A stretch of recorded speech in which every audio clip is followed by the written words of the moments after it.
वैसे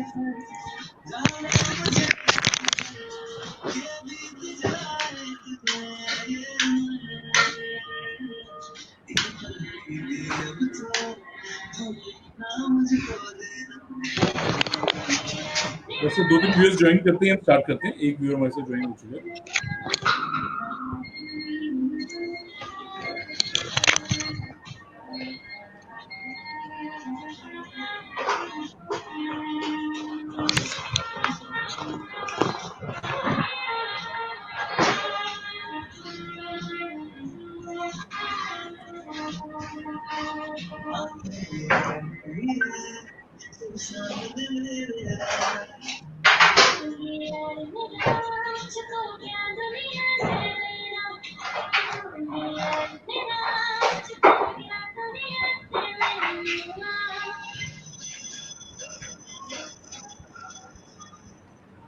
ओके, हमारे साथ कई सारे फ्रेंड्स जुड़ने लगे हैं। जो फ्रेंड्स हमारे साथ जुड़ रहे हैं उनसे रिक्वेस्ट है, एक बार कमेंट बॉक्स में जरूर डाल दें जो हमारे साथ जुड़े हुए हैं, ताकि हम उनको वेलकम कर सके अपने प्लेटफॉर्म से।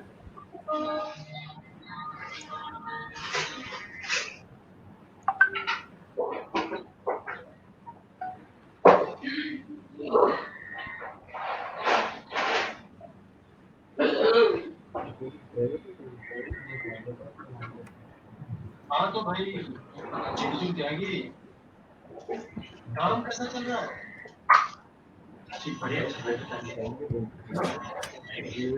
ओके, नरेश जी हमारे साथ जुड़ गए हैं। Hello Naresh ji, I hope आवाज अब आने लग जाएगी। हम खुद इंटेंशनली चुप हैं, हम सोच रहे हैं कि नरेश जी पहले हेलो लिख दें तो उसके बाद हम जवाब दें।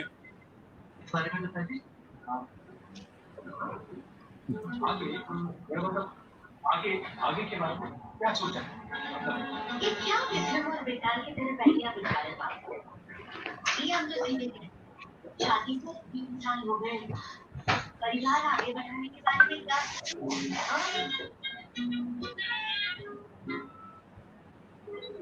बेटा आजकल का तो नहीं, हमारे समय में करने से बच्चे नहीं पैदा होते। ओके, थोड़ा सा कंफ्यूजन था, कुछ लोग हमारे दूसरे स्क्रीन को ऐड कर चुके हैं, सो अब हमने वहां पे मैसेज डाल दिया है, they are coming.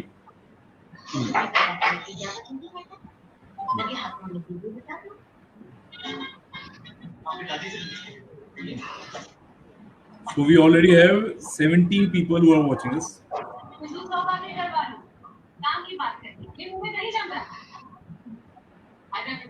Khattar Sahab, let them give their introduction in the chat itself so that it will be better for others to understand. नहीं, एक्चुअली सर थोड़ा सा कंफ्यूजन ये हो गया था, हमारे ना गलती से 2 लिंक जनरेट हो गए थे, कुछ लोग ना पुराने लिंक पे थे, सो आई एम जस्ट अभी मैं उस लिंक पे भी फटाफट डाल रहा हूँ कि आप नए उस पे आ जाइए। निखिल वर्मा हमारे साथ जुड़ गए हैं। हेलो निखिल। नहीं, जितने लोग हैं इनको बोलते जाइए और आप उनको लिंक कर लीजिए ना, क्योंकि आप साइमल्टेनियसली दोनों चीजें नहीं कर पाएंगे। ठीक है, जो लोग आ गए हैं इसमें इस वाले लिंक पे वो अपना इंट्रोडक्शन दे दे।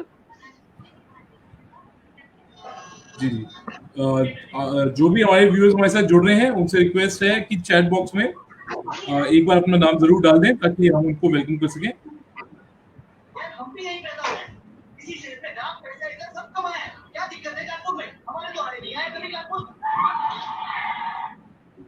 राइट, तो हमारे साथ जुड़े हुए हैं आज CA Rajneesh Gupta ji. He is a practicing CA for last 25 years. He is MCom, LLB, PhD, FCA. He specializes in income tax, GST, and government schemes related to MSME. Rajneesh ji हमारे प्रगति क्लब के तो सदस्य हैं ही हैं, इसके अलावा बहुत सारे प्लेटफॉर्म पे लगातार वेबिनार और फिजिकल सेमिनार्स एमएसएमई के ऊपर फोकस करके देते रहते हैं। और अगर आपका बिजनेस भी इस समय बहुत ज्यादा इम्पैक्टेड है तो आप बिल्कुल सही वीडियो देखना शुरू कर चुके हैं, क्योंकि ये स्पेशलिटी हमारे सर की कि ये आपको गवर्नमेंट स्कीम का वो बेनिफिट दिलवा पाते हैं जिससे आपका बिजनेस जल्द से जल्द रिवाइव हो जाए। तो Rajneesh ji, welcome to our platform. Thank you so much. Right, इसके अलावा हमारे साथ के गोयल जी जुड़ गए हैं। ये मिनिस्ट्री में असिस्टेंट डायरेक्टर है, एमएसएमई सेक्टर देखते हैं। So thank you very much doctor K Goyal ji, आपने आज हमारे लिए समय निकाला। Welcome to the stream sir. Thank you sir, thanks a lot. Right, तो हमारे साथ काफी सारे हमारे मेंबर्स जुड़ते जा रहे हैं और अभी हमारे साथ उत्कर्ष भी जुड़ गए हैं। हेलो उत्कर्ष। उत्कर्ष एक बडिंग सीएस है, बहुत जल्दी सीएस बनने वाले हैं। नरेश जी को अभी भी थोड़ी सी साउंड की समस्या आ रही है। नरेश जी, आई गेस निखिल को आवाज आ रही है, सो आई डोंट नो कोई इशू होगा आपके एंड पे। आप एक बार या तो लीव करके ना सर दोबारा से ज्वाइन कर लीजिए।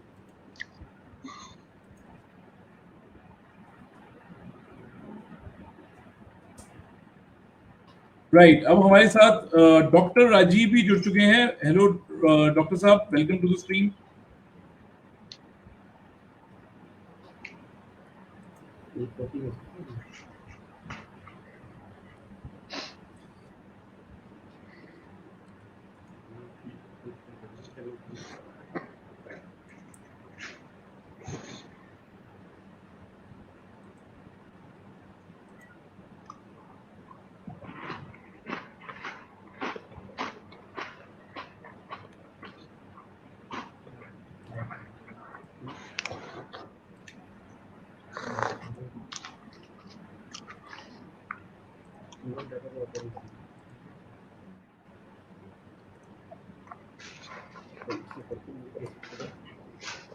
जी, हमारे साथ कुछ और लोग जुड़ गए हैं। मैं बस 2 मिनट का और बफर ले रहा हूँ। मैं सोच रहा हूँ कि जितने ज्यादा से ज्यादा लोग पहुंच जाए।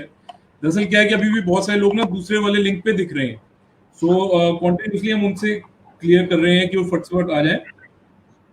राइट, निखिल कह रहे हैं कि वो नरेश को दोबारा कॉल कर रहे हैं, तो कर लेते हैं। जी सर, जी बताइए।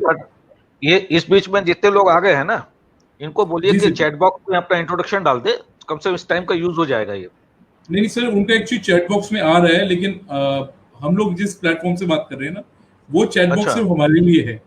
सो अगर आप फेसबुक खोलेंगे तो वहां पे उनका इंट्रो आ रहा है, मैं वही पढ़ रहा था। सो नरेश जी हमारे साथ जुड़े हुए हैं, डॉक्टर राजीव जुड़े हुए हैं, उत्कर्ष उपाध्याय जुड़े हुए हैं, निखिल वर्मा हमारे साथ जुड़ गए हैं। और वैसे जुड़े हुए हमारे पास 15 लोग हैं, लेकिन इस समय इंट्रो इन्होंने ही डाला है। Very nice. हमारे साथ हिमांशी भी जुड़ गई हैं। हिमांशी, एक बार दूसरे लिंक पे देख लो, अगर कोई भी वहां रह गया है तो प्लीज उन्हें फटाफट इस लिंक पे ट्रांसफर कराओ।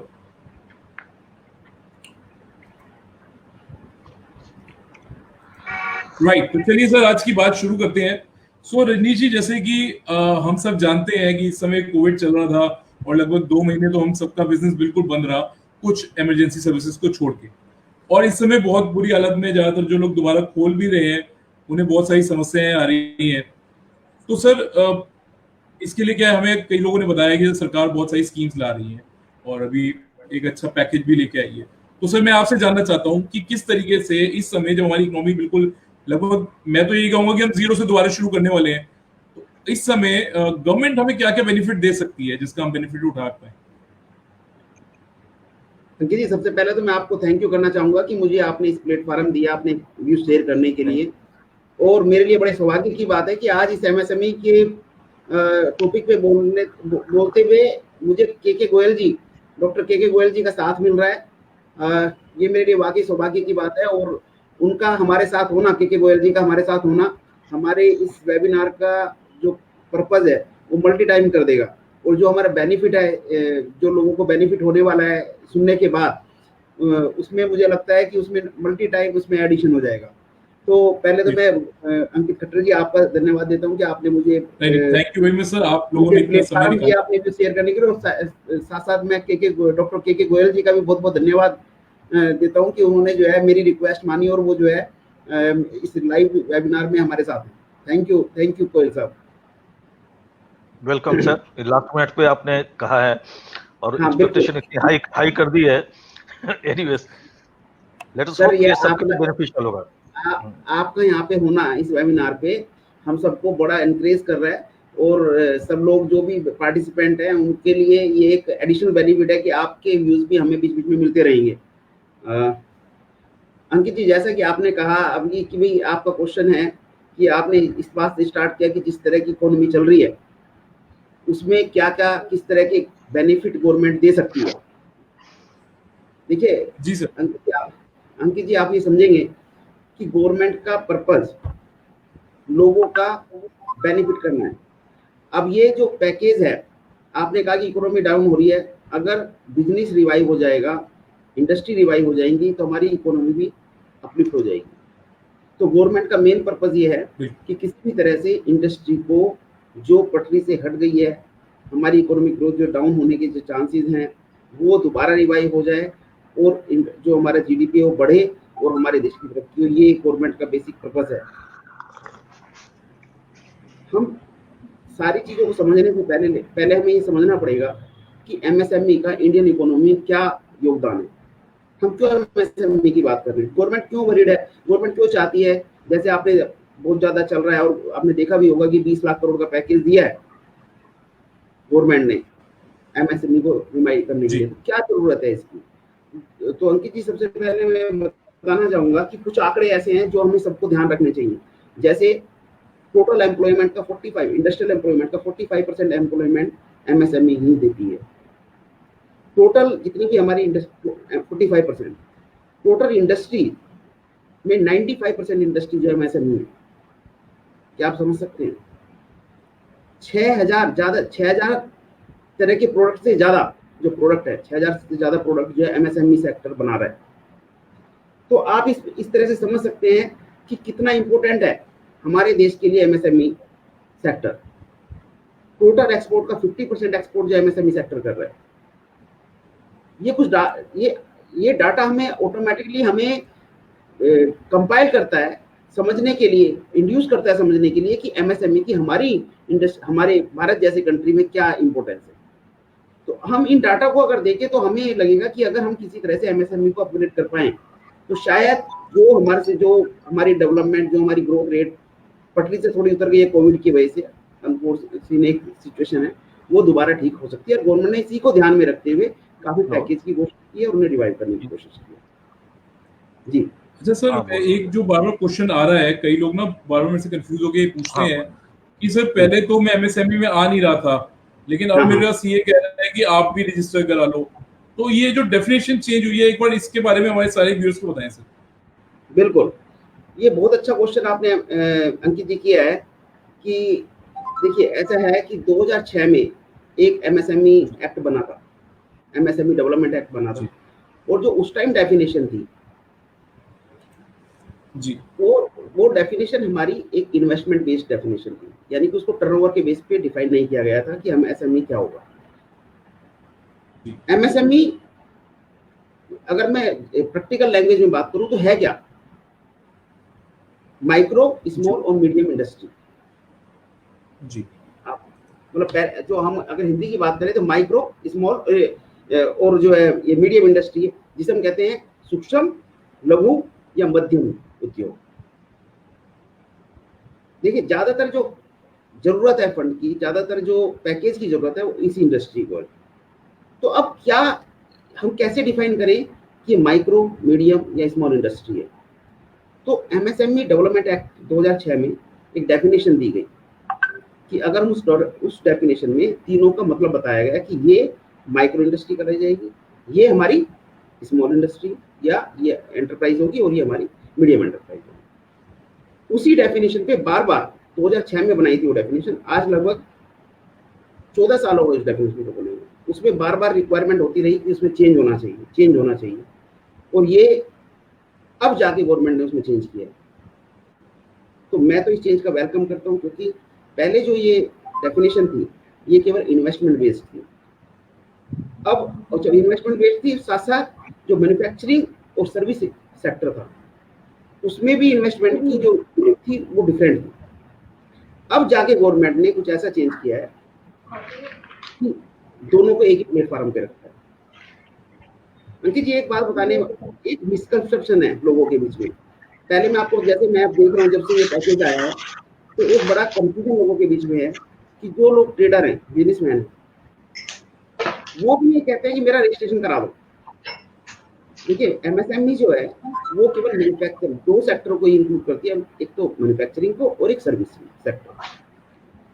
ट्रेडिंग जो सेक्टर है उसको इंक्लूड नहीं किया गया है। ओके, मतलब जैसे नॉर्मल शॉप्स वगैरह हैं वो लोग एमएसएमई में नहीं आते। कौन से? जो नॉर्मल शॉप्स हैं जो चलाते हैं, जो ट्रेडिंग बिजनेस है, वो बेसिकली आपके हिसाब से एमएसएमई नहीं है। जो ट्रेडिंग बिजनेस है वो हमारे उसमें नहीं आते। जो ट्रेडिंग बिजनेस है हमारे एमएसएमई डेफिनेशन में नहीं आते हैं, जो हमारी एमएसएमई की डेफिनेशन दी हुई है उसमें हमारे ट्रेडिंग बिजनेस नहीं आते हैं। तो जो हम पैकेज की आज बात कर रहे हैं वो ट्रेडिंग वालों के लिए नहीं है एक तरह से, ये हम कह सकते हैं। देखिए पैकेज में तो उन्होंने हालांकि एक जगह कहा भी है कि ट्रेडिंग बिजनेस को भी हम उसमें लेंगे, लेकिन अगर एमएसएमई की डेफिनेशन की बात करें तो ट्रेडर को उसमें इंक्लूड नहीं किया गया। राइट, सो ये बेसिकली उनके लिए जो कोई सामान बनाते हैं। राइट जी। अब जो हम बात करते हैं कि पहले डेफिनेशन क्या थी और अब क्या डेफिनेशन चेंज हुई है। पहले जो डेफिनेशन थी, जैसे मैंने बताया कि पहले एमएसएमई की जो डेफिनेशन थी वो investment in plant and machinery के बेस पे हम रिकॉग्नाइज करते थे कि हमारा प्लांट एंड मशीनरी में कितना इन्वेस्टमेंट है।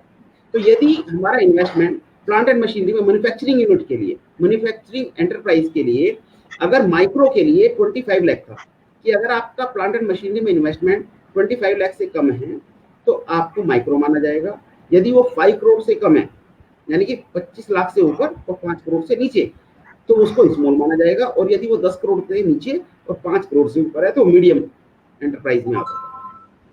ये मैन्युफैक्चरिंग के लिए। सर इतनी बड़ी डेफिनेशन, मेरे को तो लगता है 90% इंडस्ट्री आ जाती होगी इसमें। मैंने आपको बताया कि 95% हमारे उसमें इंडिया में 95% इंडस्ट्री जो है एमएसएमई है।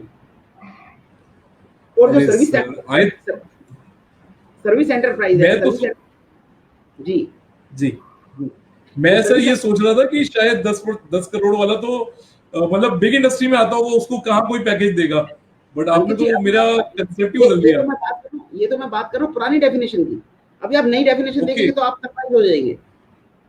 ओके। और दूसरा है जो पुरानी डेफिनेशन में, जैसे मैंने बताया कि सर्विस एंटरप्राइज और मैन्युफैक्चरिंग एंटरप्राइज को अलग अलग रखा था डेफिनेशन के पर्पज से। तो सर्विस इंडस्ट्री के लिए जो इन्वेस्टमेंट की वो थी क्राइटेरिया था, वो माइक्रो के लिए था 10 लाख, यानी 10 लाख से नीचे अगर आपने इन्वेस्टमेंट किया हुआ है प्लांट मशीनरी में तो आपको माइक्रो माना जाएगा। और स्मॉल के लिए 2 करोड़, और जो हमारी मीडियम है उसके लिए 5 करोड़ से नीचे इन्वेस्टमेंट है सर्विस इंडस्ट्री के लिए, तो वो हमें एमएसएमई की डेफिनेशन में आती थी। तो देखिए आपने देखा, मतलब मैं बताइए। तो अंकित जी इसमें आपने देखा कि केवल एक ही criteria, investment in plant and machinery, पहले जो क्राइटेरिया हुआ। अब क्या किया गवर्नमेंट ने, पहले तो मैन्युफैक्चरिंग और सर्विस इंडस्ट्री को एक उस पे लाया, एक ही प्लेटफॉर्म पे लाया। दूसरा तो जो इन्होंने डेफिनेशन बनाई है उसमें इन्वेस्टमेंट के साथ साथ टर्नओवर की डेफिनेशन भी उन्होंने दी है कि आपकी टर्नओवर भी देखी जाएगी। पहले टर्नओवर का क्राइटेरिया नहीं था। अब उन्होंने कहा है कि अगर आपकी टर्नओवर, अगर आपकी इन्वेस्टमेंट 1 करोड़ से नीचे है और टर्नओवर 5 करोड़ से नीचे है तो आप माइक्रो कहलाएंगे। इन्वेस्टमेंट 5 करोड़ से नीचे है, इन्वेस्टमेंट किसमें, प्लांट एंड मशीनरी में, तो टर्नओवर आपकी 5 करोड़ से नीचे है तो दोनों कंडीशन पूरी होनी चाहिए। अगर दोनों में से एक भी कंडीशन बाहर हो जाती है तो आप उस डेफिनेशन से अगले स्लॉट में चले जाएंगे। तो सेकंड स्लॉट क्या हुआ, 10 करोड़ आपका जो इन्वेस्टमेंट और 50 करोड़ आपका टर्नओवर जो स्मॉल के लिए। और थर्ड है हमारा मीडियम, मीडियम के लिए कर दिया 50 करोड़ तक इन्वेस्टमेंट आपकी प्लांट मशीनरी में और 250 करोड़ टर्नओवर। तो आप समझ सकते हैं कि इसको हमने किस लेवल पे ले गए हैं कि हमने पहले जो हमारा इन्वेस्टमेंट हुआ करता था 10 करोड़ तक, उसे कर दिया हमने 50 करोड़ तक।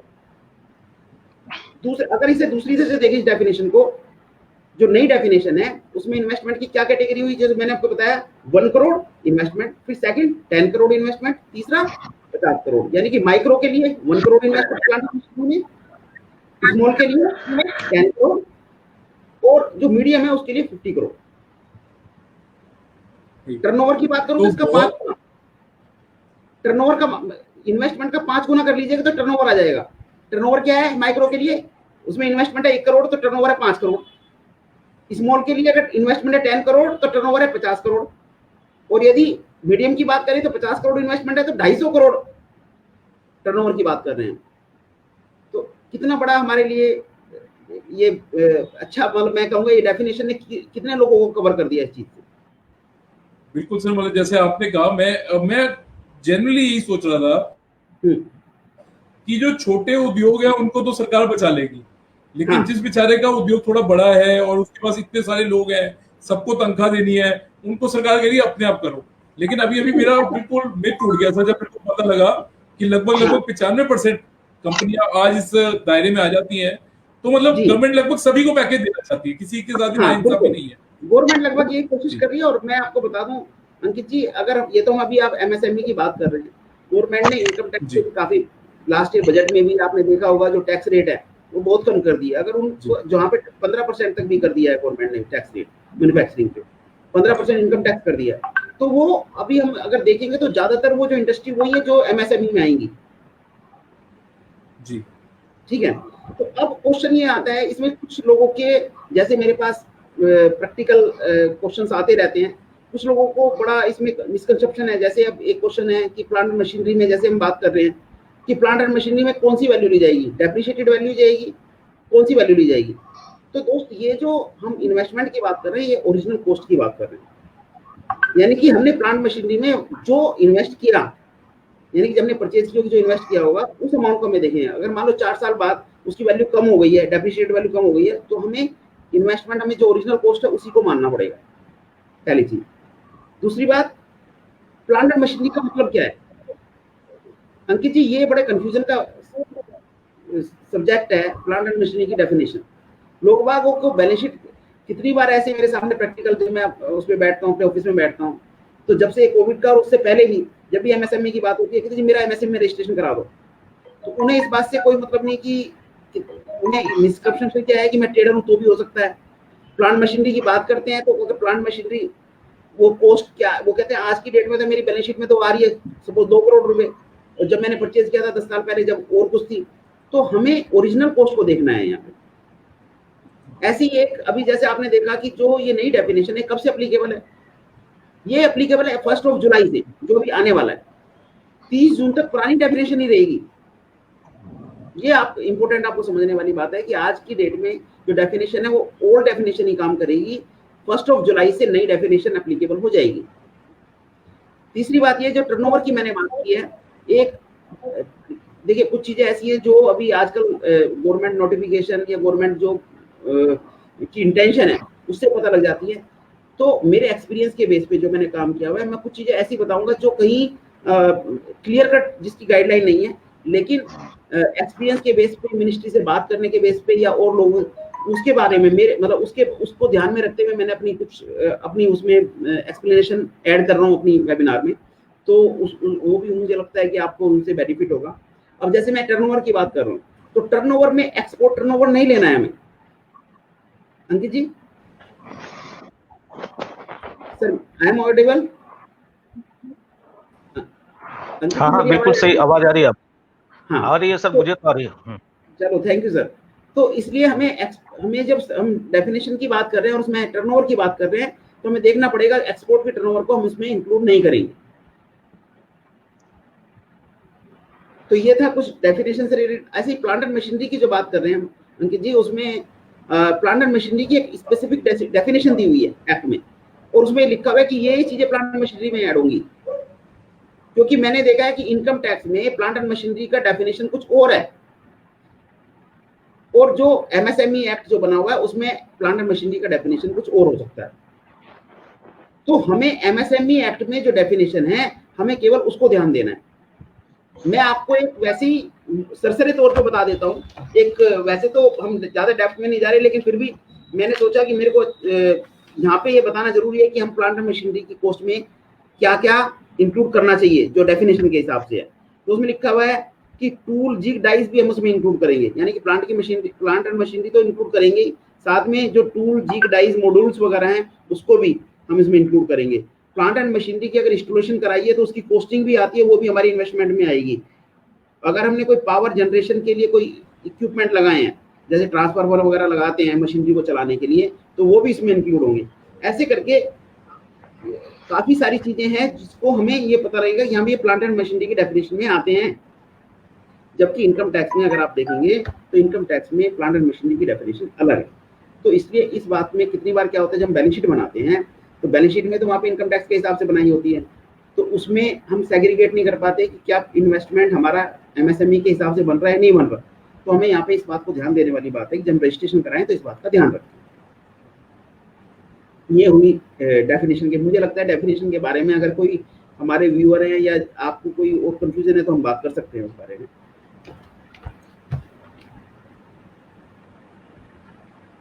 ओके, रजनीश जी एक हमारे साथ जुड़े हुए हैं उत्कर्ष, वो ये जानना चाहते हैं कि कौन कौन सी सर्विसेज ऐसी हैं जिसको हम एमएसएमई में कवर कर सकते हैं।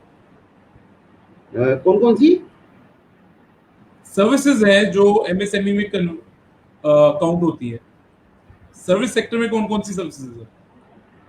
नहीं, ऐसी आप मतलब सर्विस मतलब कोई भी किसी भी तरह की सर्विस हम कह सकते हैं। इवन चार्टर्ड अकाउंटेंट की सर्विस है, मैं भी एमएसएमई में आता हूँ। तो वैसे मैं आपको बता दूं, एक एनआईसी कोड, एक नेशनल इंडस्ट्री क्लासिफिकेशन की लिस्ट बनी हुई है जो गवर्नमेंट स्टैटिस्टिकल डिपार्टमेंट की है। हम उसमें कैटेगराइज किया हुआ है कि इंडस्ट्री को उसमें कोडिंग दी हुई है, एनआईसी कोड कहते हैं जिसे हम। और जब हम उद्योग आधार लेते हैं तो हमें उसमें उसका कोडिंग डालना पड़ता है।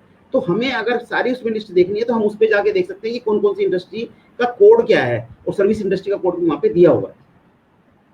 राइट जी, ऑलमोस्ट जितनी भी उस लिस्ट के अंदर दी हुई है वो सारी हम कर सकते हैं। बिल्कुल क्या हमारे साथ बिल्कुल। और उसमें मैं साजिद एक चीज और बता दूं, अंकित जी एक चीज और बता दूं, उसमें एक रेजिड्यूटरी क्लॉज भी है कि अगर कोई इंडस्ट्री वहां पे स्पेसिफाई नहीं है तो एनईसी करके वहां पे एक कोड दिया हुआ है, उसे आप डाल दें तो उससे जो है वो सारे सेक्टर को कवर कर लेती है।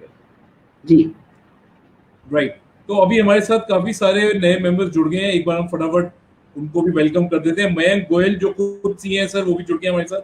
अमन अग्रवाल हमारे साथ जुड़ गए हैं। नरेश अरोड़ा जी जुड़ गए हैं दोबारा से।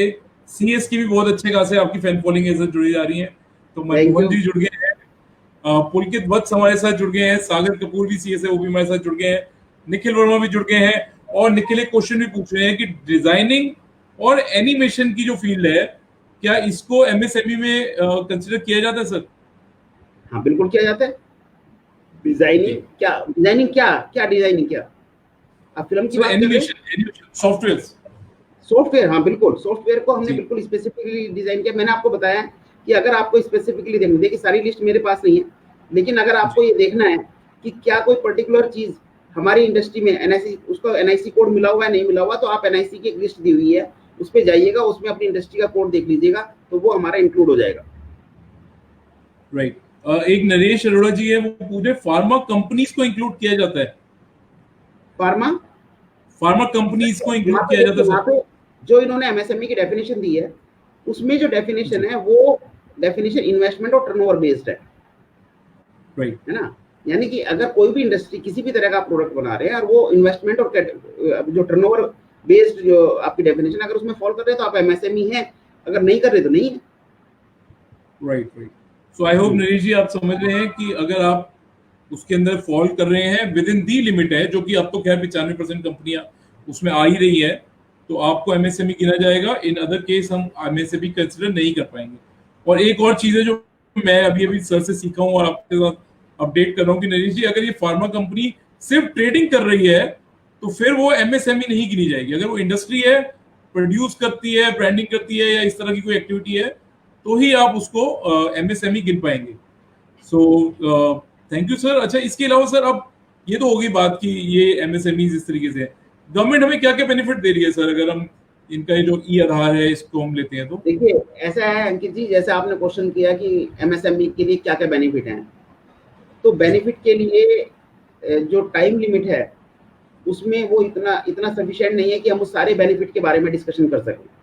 लेकिन क्योंकि आपने क्वेश्चन किया और व्यूअर्स जानना चाहते हैं, तो कुछ बेनिफिट आपको बता देता हूं जो कोविड से पहले भी थे और आज भी हैं। हालांकि हमारा जो टॉपिक है वो है कि जो कोविड में पैकेज दिया है उसमें क्या बेनिफिट दिए गए हैं, एडिशनल क्या बेनिफिट दिए गए हैं। लेकिन शॉर्टकट करते हुए मेरे को सिंपल ये बताना है कि आपको जो आपका क्वेश्चन है कि क्या बेनिफिट है। देखिए सर, अगर आप एमएसएमई में रजिस्ट्रेशन करा लेते हैं तो पहला बेनिफिट है आपको loan facility, collateral free loan की फैसिलिटी है जो आपको मिल सकती है। ठीक है, 2 करोड़ रुपए तक। जी सर, सर मैं थोड़ा सा एक चीज कहूंगा, ये सभी जितने भी पार्टिसिपेंट्स हैं, ये ज्यादातर मैंने जो पाया है अपने करियर में, एमएसएमई के बारे में बहुत सारे कंफ्यूजन्स होते हैं लोगों को, और उसकी वजह से जो इतनी सारी स्कीमें हैं इसका कोई फायदा सही नहीं उठा पाता है। जी सर, अभी जो है डॉक्टर गुप्ता ने जो शुरू किया, बहुत अच्छे तरीके से शुरू किया कि एमएसएमई की डेफिनेशन से हम लोगों ने शुरू किया, थोड़ा सा बैकग्राउंड बताया क्या इंपॉर्टेंस है, और इसके बाद में अभी सीधे बीच में क्वेश्चन आ गया कि हमें क्या फायदा है। मेरा जो एक्सपीरियंस है यहीं पे ही हमारी सबसे ज्यादा गड़बड़ी शुरू होती है। हम लोग हाफ बेक्ड नॉलेज रखते हैं। मैं जो देख रहा हूँ कि शायद हमारे जो पार्टिसिपेंट्स हैं इसमें ज्यादातर प्रोफेशनल्स हैं, जी ठीक है ना, जो मैं समझ पा रहा हूँ। जी। Maybe I am wrong, I don't know. हमारे बीच में एंटरप्रेन्योर्स हैं, साथ साथ Professional. बहुत सारे जो है ना प्रोफेशनल्स हैं जो CA CS वगैरह हैं, और इनका काम है कि इनको फैसिलिटेट करना, ठीक है ना, तो फैसिलिटेट और उनके जो क्लाइंट्स हों उनको मैक्सिमम बेनिफिट दिलाना। तो मैं रिक्वेस्ट करूंगा राजेश गुप्ता जी से, जैसे उनसे मेरी बात भी हुई थी, कि जी आप सर। जो है ना थोड़ा सा अपने पैटर्न को लेके चलिए, ठीक है ना, और ये बीच में जो डेविएटिंग क्वेश्चन है ना इनको थोड़ा सा हम लोग लास्ट में लेके चले, क्योंकि स्कीमें बहुत सारी है, उसमें कंफ्यूजन हो जाएगा। जैसे अभी एक बहुत इंपॉर्टेंट टॉपिक जो रह गया बीच का, हाँ हाँ जो गुप्ता जी मैं आपका टाइम ले रहा हूँ, परमिसेबल है ना? सर, प्लीज नहीं सर, आप जी, जी, जी, बोलेंगे सर, तो प्लीज, सर, प्लीज। अगर तो बोला तो मैं थोड़ा सा क्लियर कर देता हूँ फिर से, सर प्लीज 5 मिनट के अंदर अंदर इन सब चीजों को रिपीट कर देता हूँ जितना गुप्ता जी ने कहा, सो दैट के जिन्होंने बाद में भी ज्वाइन किया होगा उनके लिए भी फायदेमंद हो जाए, और जिन लोगों ने पहले भी सुना है उनके कुछ डाउट्स हो, मिथ्स हो, तो क्लियर हो जाए। Thank you sir, thank you so much sir. Actually ये है कि MSME से पहले ये SSI कहलाता था, स्मॉल स्केल इंडस्ट्रीज। बिल्कुल 2 अक्टूबर 2006 से एक नई डेफिनेशन आ गई, नया टर्मिनोलॉजी आ गई MSME, क्योंकि ग्लोबली SSI वर्ड खत्म हो गया था और उसकी जगह SME वर्ड यूज होता था। तो इंडिया में चूंकि माइक्रो भी बहुत इंपॉर्टेंट है, इसलिए हम लोगों ने micro, small and medium enterprises की 3 कैटेगरी बनाई, माइक्रो की, स्मॉल की और मीडियम की, ठीक, सो दैट कि हम इंटरनेशनल टर्मिनोलॉजी के साथ साथ चल सके। और उस समय में एक MSME डेवलपमेंट एक्ट 2006 के नाम से बना था, जो कि ऑलरेडी पब्लिश्ड है और सारे सब एक्सेसिबल है, इजीली हम लोग उसको एक्सेस करके सारी इंफॉर्मेशन देख सकते हैं। उस समय में MSME को अलग तरीके से डिफाइन किया गया। तो उससे पहले जो थी, जैसे स्मॉल स्केल इंडस्ट्री थी, तो ज्यादातर ये मैन्युफैक्चरिंग एक्टिविटीज को कवर करती थी। हालांकि कुछ उसमें बिजनेस रिलेटेड सर्विसेज थी जो कि इंक्लूडेड थी, लेकिन पूरे वे प्रॉपरली डिफाइंड नहीं थी। तो इससे एक अलग से डेफिनेशन आई कि MSME, micro, small and medium enterprises. तो जब ये आई तो इसमें 2 चीजें हुई, एक तो ये इंडस्ट्री की जगह इंटरप्राइज वर्ड यूज किया गया, और दूसरा जो था कि मीडियम इंटरप्राइजेस जो थी वो भी इसमें इंक्लूड की गई। उस समय एक डेफिनेशन दी गई जो कि 2006 में दी गई थी। उसके बाद में करीब करीब 13-14 साल निकल गए और ये काफी लंबा समय गुजर गया, तो इसके बीच में बार बार ये डिमांड उठती रही कि इस डेफिनेशन को रिवाइज किया जाना चाहिए। जी सर। अगर हम लोग देखें, जैसे अंकित जी ने कहा था कि यार ये डेफिनेशन तो बहुत बड़ी थी उस समय भी, लेकिन समय के साथ में इस डेफिनेशन को भी चेंज करने की काफी डिमांड होती रही इंडस्ट्री से, एसोसिएशन से और फील्ड से। उसके बेसिस पे एक नई डेफिनेशन दी गई। अभी जो डेफिनेशन अप्लीकेबल है अभी तक, पहले लास्ट वीक तक अगर कहें तो पुरानी डेफिनेशन अप्लीकेबल थी, क्योंकि अब नया नोटिफिकेशन आ गया। क्योंकि गवर्नमेंट में जब तक कोई भी गजट नोटिफिकेशन नहीं आता है तब तक वो पुरानी वाली चीजें वैलिड मानी जानी चाहिए। एक तो सारे प्रोफेशनल्स इस बात को समझ लें, ठीक है ना। ऐसा नहीं है कि आके एक अनाउंसमेंट हो गई या न्यूज़पेपर में खबर आ गई तो उसके बेसिस पे वो चीज अप्लीकेबल हो गई, ठीक। तो अभी इस कंफ्यूजन में, लेकिन इसका चूंकि गजट नोटिफिकेशन आ चुका है इसलिए नई डेफिनेशन अप्लीकेबल हो गई, नंबर 1। Is it clear? दूसरी चीज ये है, जो नई डेफिनेशन आई है उसमें जो किया गया है कि सर्विसेज और मैन्युफैक्चरिंग में कोई डिफरेंस नहीं रखा गया as far as limit is concern. इसका मतलब ये नहीं कि सर्विस इंटरप्राइजेस जो है ना मैन्युफैक्चरिंग इंटरप्राइजेस बन गए, मैन्युफैक्चरिंग इंटरप्राइजेस सर्विस इंटरप्राइजेस बन गई, नहीं। लेकिन दोनों के बीच में पहले डिफरेंस था, क्योंकि criteria was the sole criteria, that was investment in plant and machinery, ठीक। तो डेफिनेटली जो investment in plant and machinery है इसमें सर्विस इंटरप्राइजेस में कम होती है और मैन्युफैक्चरिंग में हायर होती है। तो इसलिए मैन्युफैक्चरिंग के लिए लिमिट हायर रखी गई थी और इसके लिए लोअर रखी गई थी। अभी जो प्रेजेंट डेफिनेशन है इसमें दोनों चीजों को इंक्लूड किया, investment in plant and machinery also as well as turnover also. तो इसलिए इसको दोनों को कॉमन करने की वजह से सर्विसेज को भी और मैन्युफैक्चरिंग को दोनों को कॉमन फोरम पे ले आए, ठीक। Till this it is okay with everybody? Okay, then एक चीज थोड़ी सी मैं और क्लियर कर दूं जो कि कंफ्यूजन होता है, जो गुप्ता जी ने इसको टच किया था लेकिन सभी लोग उसको शायद ना समझ पाए हों। ये जो इन्वेस्टमेंट जिसकी हम बात कर रहे हैं ये बिजनेस में इन्वेस्टमेंट नहीं है, जो कि उन्होंने क्लियर भी किया। ये investment in plant and machinery है। इसमें एक बहुत बड़ी कॉस्ट होती है जो कि समझिए लैंड एंड बिल्डिंग की कॉस्ट है, वो इंक्लूडेड नहीं है। सिर्फ जो मशीनरी है सिर्फ उसकी कॉस्ट इंक्लूडेड है। उसमें से भी बहुत सारी कॉस्ट्स हैं जो कि वैसे हमें पार्ट ऑफ द प्लांट लगती है, पार्ट ऑफ द मशीनरी लगती है, लेकिन वो उससे एक्सक्लूडेड है। जैसे जेनसेट है, अगर किसी ने जनरेटर सेट लगाया हुआ तो उसकी जो कॉस्ट आएगी उसको एक्सक्लूड कर दिया गया। अगर कोई पॉल्यूशन कंट्रोल इक्विपमेंट है किसी ने लगाए हुए हैं तो उसकी कॉस्ट को भी एक्सक्लूड कर दिया गया। ऐसी जो एक्सेसरी स्पेयर पार्ट्स होते हैं, टूल्स, जिग्स वगैरह होते हैं, इसको एक्सक्लूड कर दिया गया है। इसलिए क्योंकि इसको ये माना गया कि ये एक एडिशनल है, इसकी वजह से वो लिमिट से बाहर ना हो जाए। इसका मतलब ये कतई नहीं है कि अगर किसी एमएसएमई वाले ने पहले भी इसके तौर पे जो आपका पे या दूसरा पॉल्यूशन कंट्रोल इक्विपमेंट पे, तो वो एक्सपेंसेस नहीं है, एक्सपेंसेस हैं लेकिन डेफिनेशन के पॉइंट ऑफ व्यू से इसके परव्यू से बाहर कर दिए गए थे। ठीक, अब जो नई डेफिनेशन आई है इसमें दोनों कंडीशन है और दोनों के दोनों ही मीट करनी है, तभी उस कंडीशन में होगा। ठीक है, एक चीज थोड़ा सा मैं और क्लियर कर दूं, हालांकि मैं देखिए गवर्नमेंट साइड से हूं तो मुझे शायद इतनी बात नहीं करनी चाहिए, लेकिन फिर भी कहूं, इसके बारे में जितना नोटिफिकेशन आता चला जाएगा उतनी इस पर क्लैरिटी होती चली जाएगी।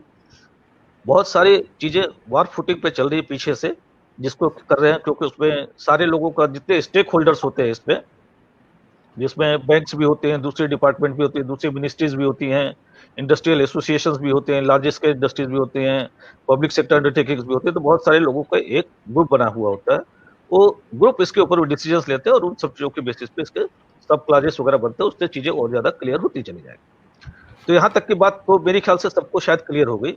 एक जो इंपॉर्टेंट पॉइंट छूट गया था वो था कि हम कब कहेंगे कि कौन सी इंडस्ट्री जो है, कौन सा यूनिट जो है, कौन सी इंटरप्राइज जो है वो एमएसएमई है और कौन सी नहीं है। तो गुप्ता जी आप ये वाली बात बतला रहे थे, इसको थोड़ा सा क्लियर कर दीजिए आप, ये पॉइंट भी और साथ में हो जाए कि कैसे एमएसएमई रजिस्टर्ड होती है, रजिस्टर्ड एमएसएमई हम किसको कहेंगे और किसको नहीं कहेंगे। जी, I hope this is also equally important. Yes, एक बार प्लीज पुट आउट क्लियर कर दीजिए। बिल्कुल बिल्कुल sir, thank you so much. आपने मेरे को ये वाला पॉइंट मैं स्किप कर गया था, और thank you so much for give me direction to explain the same. Sir इसमें जो ना एक सबसे बड़ी बात मैं ये कहूँगा कि एमएसएमई का रजिस्ट्रेशन बहुत ही सिंपल रजिस्ट्रेशन है, लेकिन जैसे ही आप गूगल पे जाएंगे और गूगल पे आप एमएसएमई रजिस्ट्रेशन के लिए बात करते हैं तो ऑटोमेटिकली कुछ ऐसी वेबसाइट खुल के आ जाती है सामने कि आपको लगता है यही रजिस्ट्रेशन करना है, और वो अपने फीस चार्ज करती हैं। लोग बात सोचते हैं कि ये लीगल फीस है, लीगल फीस नहीं है, उसकी कोई रजिस्ट्रेशन की फीस नहीं है। सिंपल आप जाके एमएसएमई वहाँ पे उद्योग आधार की साइट पे जाएंगे तो कोई भी आदमी उसका रजिस्ट्रेशन थोड़ा सा भी अगर उसे देखें तो कर लेगा, क्योंकि उसमें पैन कार्ड, आधार कार्ड, बड़ी जनरल चीजें हैं।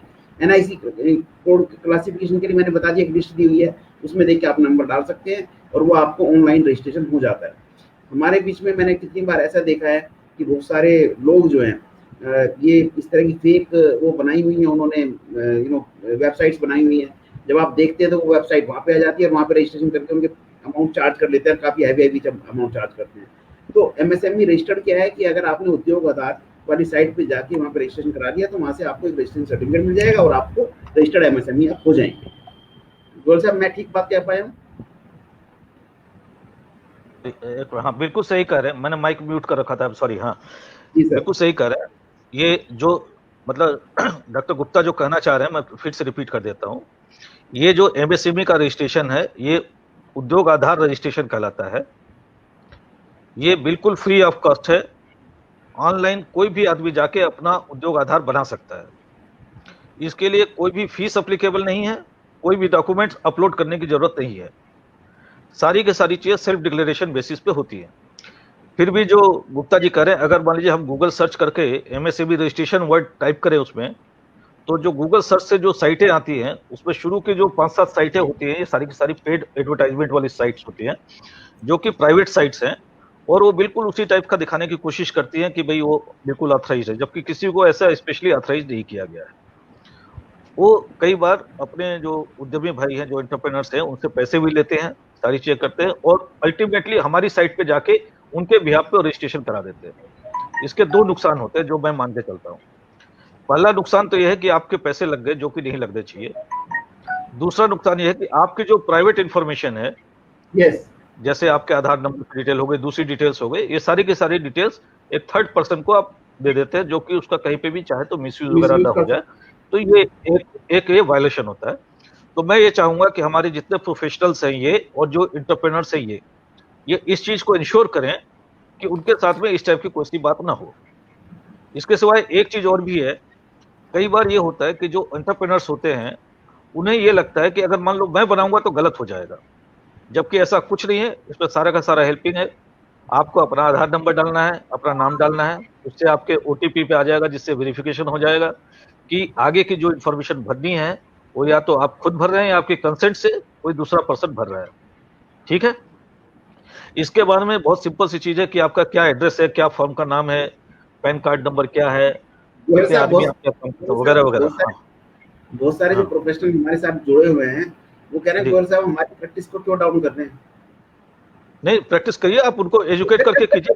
नहीं, मैं आपको बता रहा हूं, बल्कि नहीं प्रैक्टिस सुनिए, मैं बहुत फर्मली बिलीव करता हूँ कि आपका काम, यू आर द डॉक्टर, और जो डॉक्टर्स होते हैं, नहीं मैं वही बता रहा हूँ, जो डॉक्टर्स होते हैं वो ये नहीं चाहते कि मेरे पास अच्छा खासा आदमी आया हुआ बीमार हो जाए, वो ये चाहते हैं बीमार आदमी मेरे पास आए, ठीक है ना, बीमार आदमी, और वो अच्छा होके जाए और 4 दूसरे बीमारों को भेजे, 4 दूसरे बीमारों को, ये हमारे एटीट्यूड है। जी गोयल साहब, एक बीच में क्वेश्चन आया है, किसी ने पूछा, तो एक डॉक्टर राजीव अग्रवाल हमारे साथ जुड़े हुए हैं, वो कह रहे हैं कि जब हमें इन साइट्स के बारे में पता है तो गवर्नमेंट इनिशिएट लेके इन्हें बैन क्यों नहीं करती थी? नहीं, ये अंकित जी थोड़ा सा डिफर हो जाएगा, जो हमारा आगे का ये मेरे हिसाब से क्वेश्चन जो है डॉक्टर राजीव जी का ठीक होगा, लेकिन मेरे हिसाब से अगर हम इन क्वेश्चनों में जाएंगे तो जो मेन टॉपिक है हमारा वो कहीं वो हो जाएगा, क्योंकि टाइम बहुत शॉर्ट बचा हुआ है। अगर आप एक मिनट में फिर भी जवाब दे देता हूँ वंस फॉर। देखिए, मेरी सिर्फ मतलब यही कहना है सभी पार्टिसिपेंट से कि let us make this session to be very fruitful. हम इसको पॉलिटिसाइज ना करें, हम इसको उन पॉइंट्स पे न ले जाएं जहां पे हमारा दखल नहीं है, ठीक है ना। मैं बिल्कुल फर्मली इस चीज पे बिलीव करता हूं कि अगर मान लीजिए बाहर बारिश हो रही है तो मैं भगवान को ये नहीं कहूंगा कि भगवान ये मौसम तो बारिश का नहीं है, आपने बारिश क्यों करवा दी। उसकी जगह मैं इस चीज का विश्वास करता हूं कि भाई मुझे बारिश के समय में निकलना है तो छाता लेके निकलूं या फिर थोड़ी देर बाद निकलूं, ठीक। तो ये चीज लेकर चले। जहां तक इसकी बात है, हम इस चीज को प्रमोट नहीं करते, हम इस चीज को हर एक किसी को कहते हैं, लेकिन फिर भी लोग बाग अगर जाते हैं तो उसको हम लोग कुछ नहीं कर सकते। हमारी साइट पे बिल्कुल क्लियरली लिखा हुआ है कि हमने किसी को नहीं कर रखा, और अगर कोई ऐसे पैसे लेता है तो ये क्राइम है, ये क्रिमिनल एक्ट है और उसके खिलाफ FIR की जा सकती है, लेकिन फिर भी लोग बाग नहीं करते, ठीक है ना। लेकिन फिर भी मेरी सभी लोगों से रिक्वेस्ट है कि let us be very serious on this, क्योंकि हम बड़ा प्राइम टाइम दे रहे हैं इस पे, ठीक है ना। अगर आप लोग को ठीक लगे तो हम लोग उन चीजों पे करें जो मौजूदा स्थितियों में हम लोग निकाल कर लेके चल सकते हैं, इंस्टेड ऑफ दिस कि क्या किया जाना चाहिए, कैसे करना चाहिए। ये फोरम शायद इस चीज के लिए देंगे, if you all agree to this. Right जी अंकित जी बिल्कुल, आई एम टोटली एग्री। क्यों हो रहा है इस चीज पे बात नहीं करनी चाहिए, और हमें इस समय ये देखना चाहिए कि हम इस चीज को कैसे बेस्ट पॉसिबल वे में अपने बिजनेस के लिए यूज करें। और जब गवर्नमेंट एक वार्निंग आपको दे रही है, now it's up to you कि आप उसको मतलब जैसे, मैं हो सकता है शब्द थोड़े गलत हो जाए, लेकिन जैसे सिगरेट पे लिखा होता है कि स्वास्थ्य के लिए हानिकारक है, तो अब उसके बाद तो फिर जो कर रहा है वो उसकी खुद की भी गलती है, राइट। सो इसीलिए आपको वार्न कर दिया गया है, आप वार्न रहे। अंकित जी मैं एक चीज चाहूंगा, ये डॉक्टर राजीव जो थे ना, उनसे पूछ लीजिए उनका सेटिस्फेक्शन हुआ या नहीं हुआ, ठीक है, क्योंकि मेन क्वेरी उनके साइड से थी। नहीं, उनकी तरफ से थैंक्स लिखा हुआ आ चुका है। ग्रेट, चलिए लेट अस मूव अहेड। हमारे पास बहुत सारी चीजें हैं आगे की बात करेंगे, राइट। तो अंकित जी हम डॉक्टर गुप्ता पे आते हैं। हाँ गोयल साहब, हम जो मेन टॉपिक है, जो कोविड के बारे में बात चल रही थी, उसमें गवर्नमेंट ने क्या क्या पैकेज दिया और कैसे हम बेनिफिट ले सकते हैं, कोई MSME कैसे बेनिफिट ले सकती है, हम उस टॉपिक पर आते हैं। मुझे लगता है वो उस टॉपिक पे डिस्कशन करके हम ज्यादा बेनिफिट लोगों का कर सकते हैं। तो सबसे पहले जैसे आपने बताया, सबसे पहले जैसे हर एक आदमी को आज पता है कि 20 लाख करोड़ का पैकेज गवर्नमेंट ने कुछ अनाउंस किया था, और हर एक आदमी के दिमाग में है कि मेरे को क्या मिलेगा उसमें से। तो पहले अंकित जी, मैं ये जो भ्रांति है, ये मिसकंसेप्शन है लोगों के बीच में कि मेरे को क्या मिलेगा, 20 लाख करोड़ कहाँ गया, ये इन चीजों के बारे में थोड़ा सा समझना पड़ेगा। हमारी जो मतलब जिन लोगों को, जो लोग ऐसा सोचते हैं मेरे अकाउंट में क्या आएगा, ये उनके लिए नहीं है। जैसा कि हमने बताया कि ये जो 20 लाख करोड़ का जो पैकेज था या जो बेनिफिट है, ये इंडस्ट्री को रिवाइव करने के लिए दिया है, किसी को घर में पैसे रखने के लिए नहीं दिए कि भाई जो है आप अपना ये पैसे बढ़ रहे हैं और पैसे रख लीजिएगा। ये सिस्टम नहीं है। सिस्टम ये है कि आप एक बिजनेस चला रहे हैं और आप MSME है और आज को फंड की जरूरत है, तो आपको गवर्नमेंट फंड दे रही है कि आप अपने फंड को यूटिलाइज कीजिए और उससे प्रॉफिट अर्न कीजिए, उससे प्रोडक्शन कीजिए और उससे इकोनॉमी में अपना कुछ एडिशन कंट्रीब्यूशन कीजिए। तो मैं सबसे पहले जो स्कीम दे रहा हूँ गवर्नमेंट की, वो 3 lakh crore collateral free automatic loan, word है automatic loan for business and MSME. क्या मतलब है इसका ऑटोमेटिक लोन का? देखिए इसे भी लोगों ने, मैं अभी बैंक ऑडिट करके आया हूँ, हम पीएनबी के ऑडिटर रहे हैं, और लोगों ने इसे इतना मिसइंटरप्ट किया है, उनको समझे, वो इस बात को समझे ही नहीं है। ये स्कीम क्या है, पहले हम इसकी बात करते हैं। स्कीम ये है कि आपको कोई, आप एमएसएमई हैं, ऑलरेडी आपने कोई लोन फैसिलिटी ली हुई है गवर्नमेंट से, अब कोविड की वजह से आपको एडिशनल लोन फैसिलिटी की जरूरत है। पहली क्या चीज है कि एक आप एमएसएमई हैं, सेकंड कंडीशन क्या है कि आपने कोई बैंक से लोन फैसिलिटी ऑलरेडी ली हुई है एमएसएमई के लिए, और तीसरा क्या है, कोविड की वजह से आपको और फंड चाहिए। इसलिए चाहिए क्योंकि प्रोडक्शन तो हो नहीं रही है। तो गवर्नमेंट ने एक सिस्टम बनाया कि ऐसी एमएसएमई जिन्होंने 29 फरवरी को कोई बैंक से फैसिलिटी, लोन फैसिलिटी ली हुई है, उनको 20% एडिशनल ऑटोमेटिक लोन, अगर वो बैंक को अप्लाई करते हैं, अपने जो भी लेंडर है उनको अप्लाई करते हैं, तो उनको 20% एडिशनल लोन मिल सकता है। इसके लिए क्या कंडीशन है कि पहली कंडीशन ये है कि 29 फरवरी को जो उसकी टोटल आउटस्टैंडिंग है उसका 20% मिलेगा। सपोज मैंने एमएसएमई में 50 लाख रुपए का लोन लिया हुआ और 29 फरवरी को मेरी आउटस्टैंडिंग सपोज से 40 लाख रुपए है, तो उस आउटस्टैंडिंग का यानी कि 20% कितना हुआ, 8 लाख रुपए। तो 8 लाख रुपए के लिए मैं एलिजिबल हो जाता हूँ लोन के लिए। मैं अपने बैंक मैनेजर, जो भी मेरे बैंक फाइनेंसर है उनके पास जाऊंगा, बैंक मैनेजर के पास जाऊंगा, लेंडर इंस्टीट्यूट के पास जाऊंगा और कहूंगा मुझे कोविड वाली स्कीम में मुझे 20% लोन दे दिया जाए। यहाँ पे वर्ड है ऑटोमेटिक फ्री कोलेट्रल।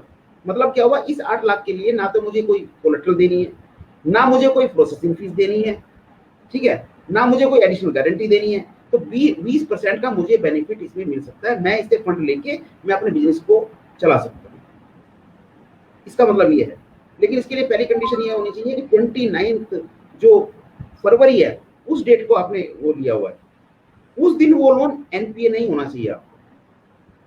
कंडीशन ये है कि 29 फरवरी से पहले वो जो लोन है वो एनपीए, अगर वो 29 फरवरी को लोन एनपीए है तो आपको इस बेनिफिट का, इस स्कीम का बेनिफिट नहीं मिलेगा। तो ये आपको ध्यान रखने वाली बात है। अंकित जी आप समझ रहे हैं मेरी बात को? मैं अपनी बात कन्वे कर पाया आपको? जी बिल्कुल। मतलब अगर आपका लोन पहले चल रहा है और वो एनपीए नहीं है, यानी कि पहले कोई डिफॉल्ट नहीं है, कोविड की वजह से आपका बिजनेस इंपैक्ट है, तो आप बेनिफिट लीजिए। ये नहीं है कि आपको बस मेरा तो चलो आप देना ही चाह रहे थे तो दे ही दो, ऐसे नहीं मिलेगा। वो सिस्टम नहीं है।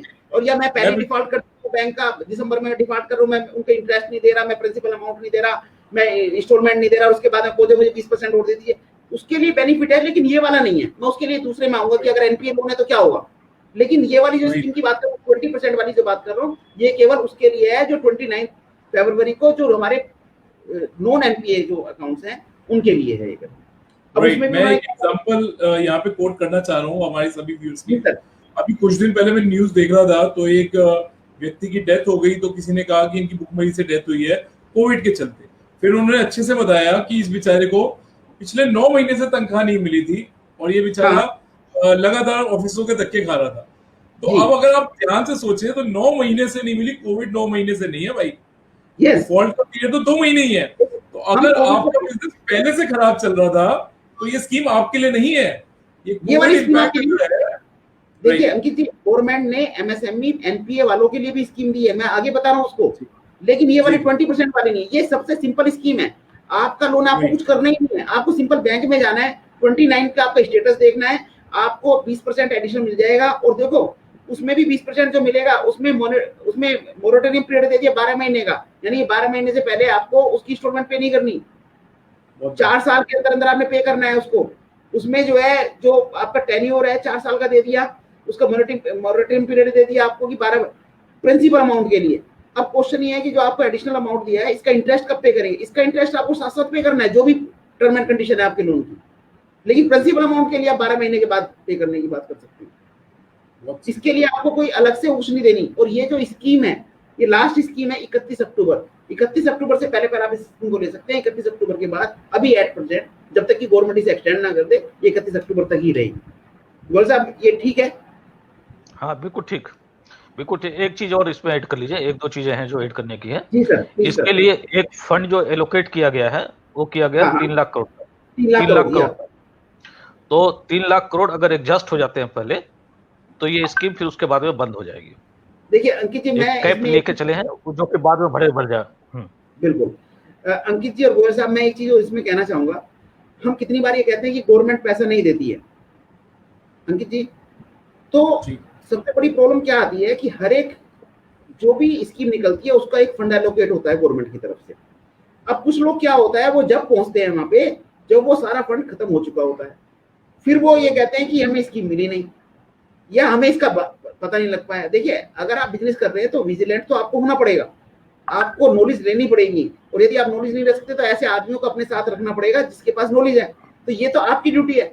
उसके जब ये, जैसा अभी गोयल साहब ने बताया कि 3 लाख करोड़ रुपए का इसका फंड रखा है ऑल ओवर इंडिया में, अगर ये फंड एग्जॉस्ट हो जाता है तो जो उसके बाद जाएगा वो कहेगा रजनीश जी ने तो बताया था कि ये स्कीम 31 अक्टूबर थी और मैं गया अगस्त में और मेरे को मिला नहीं।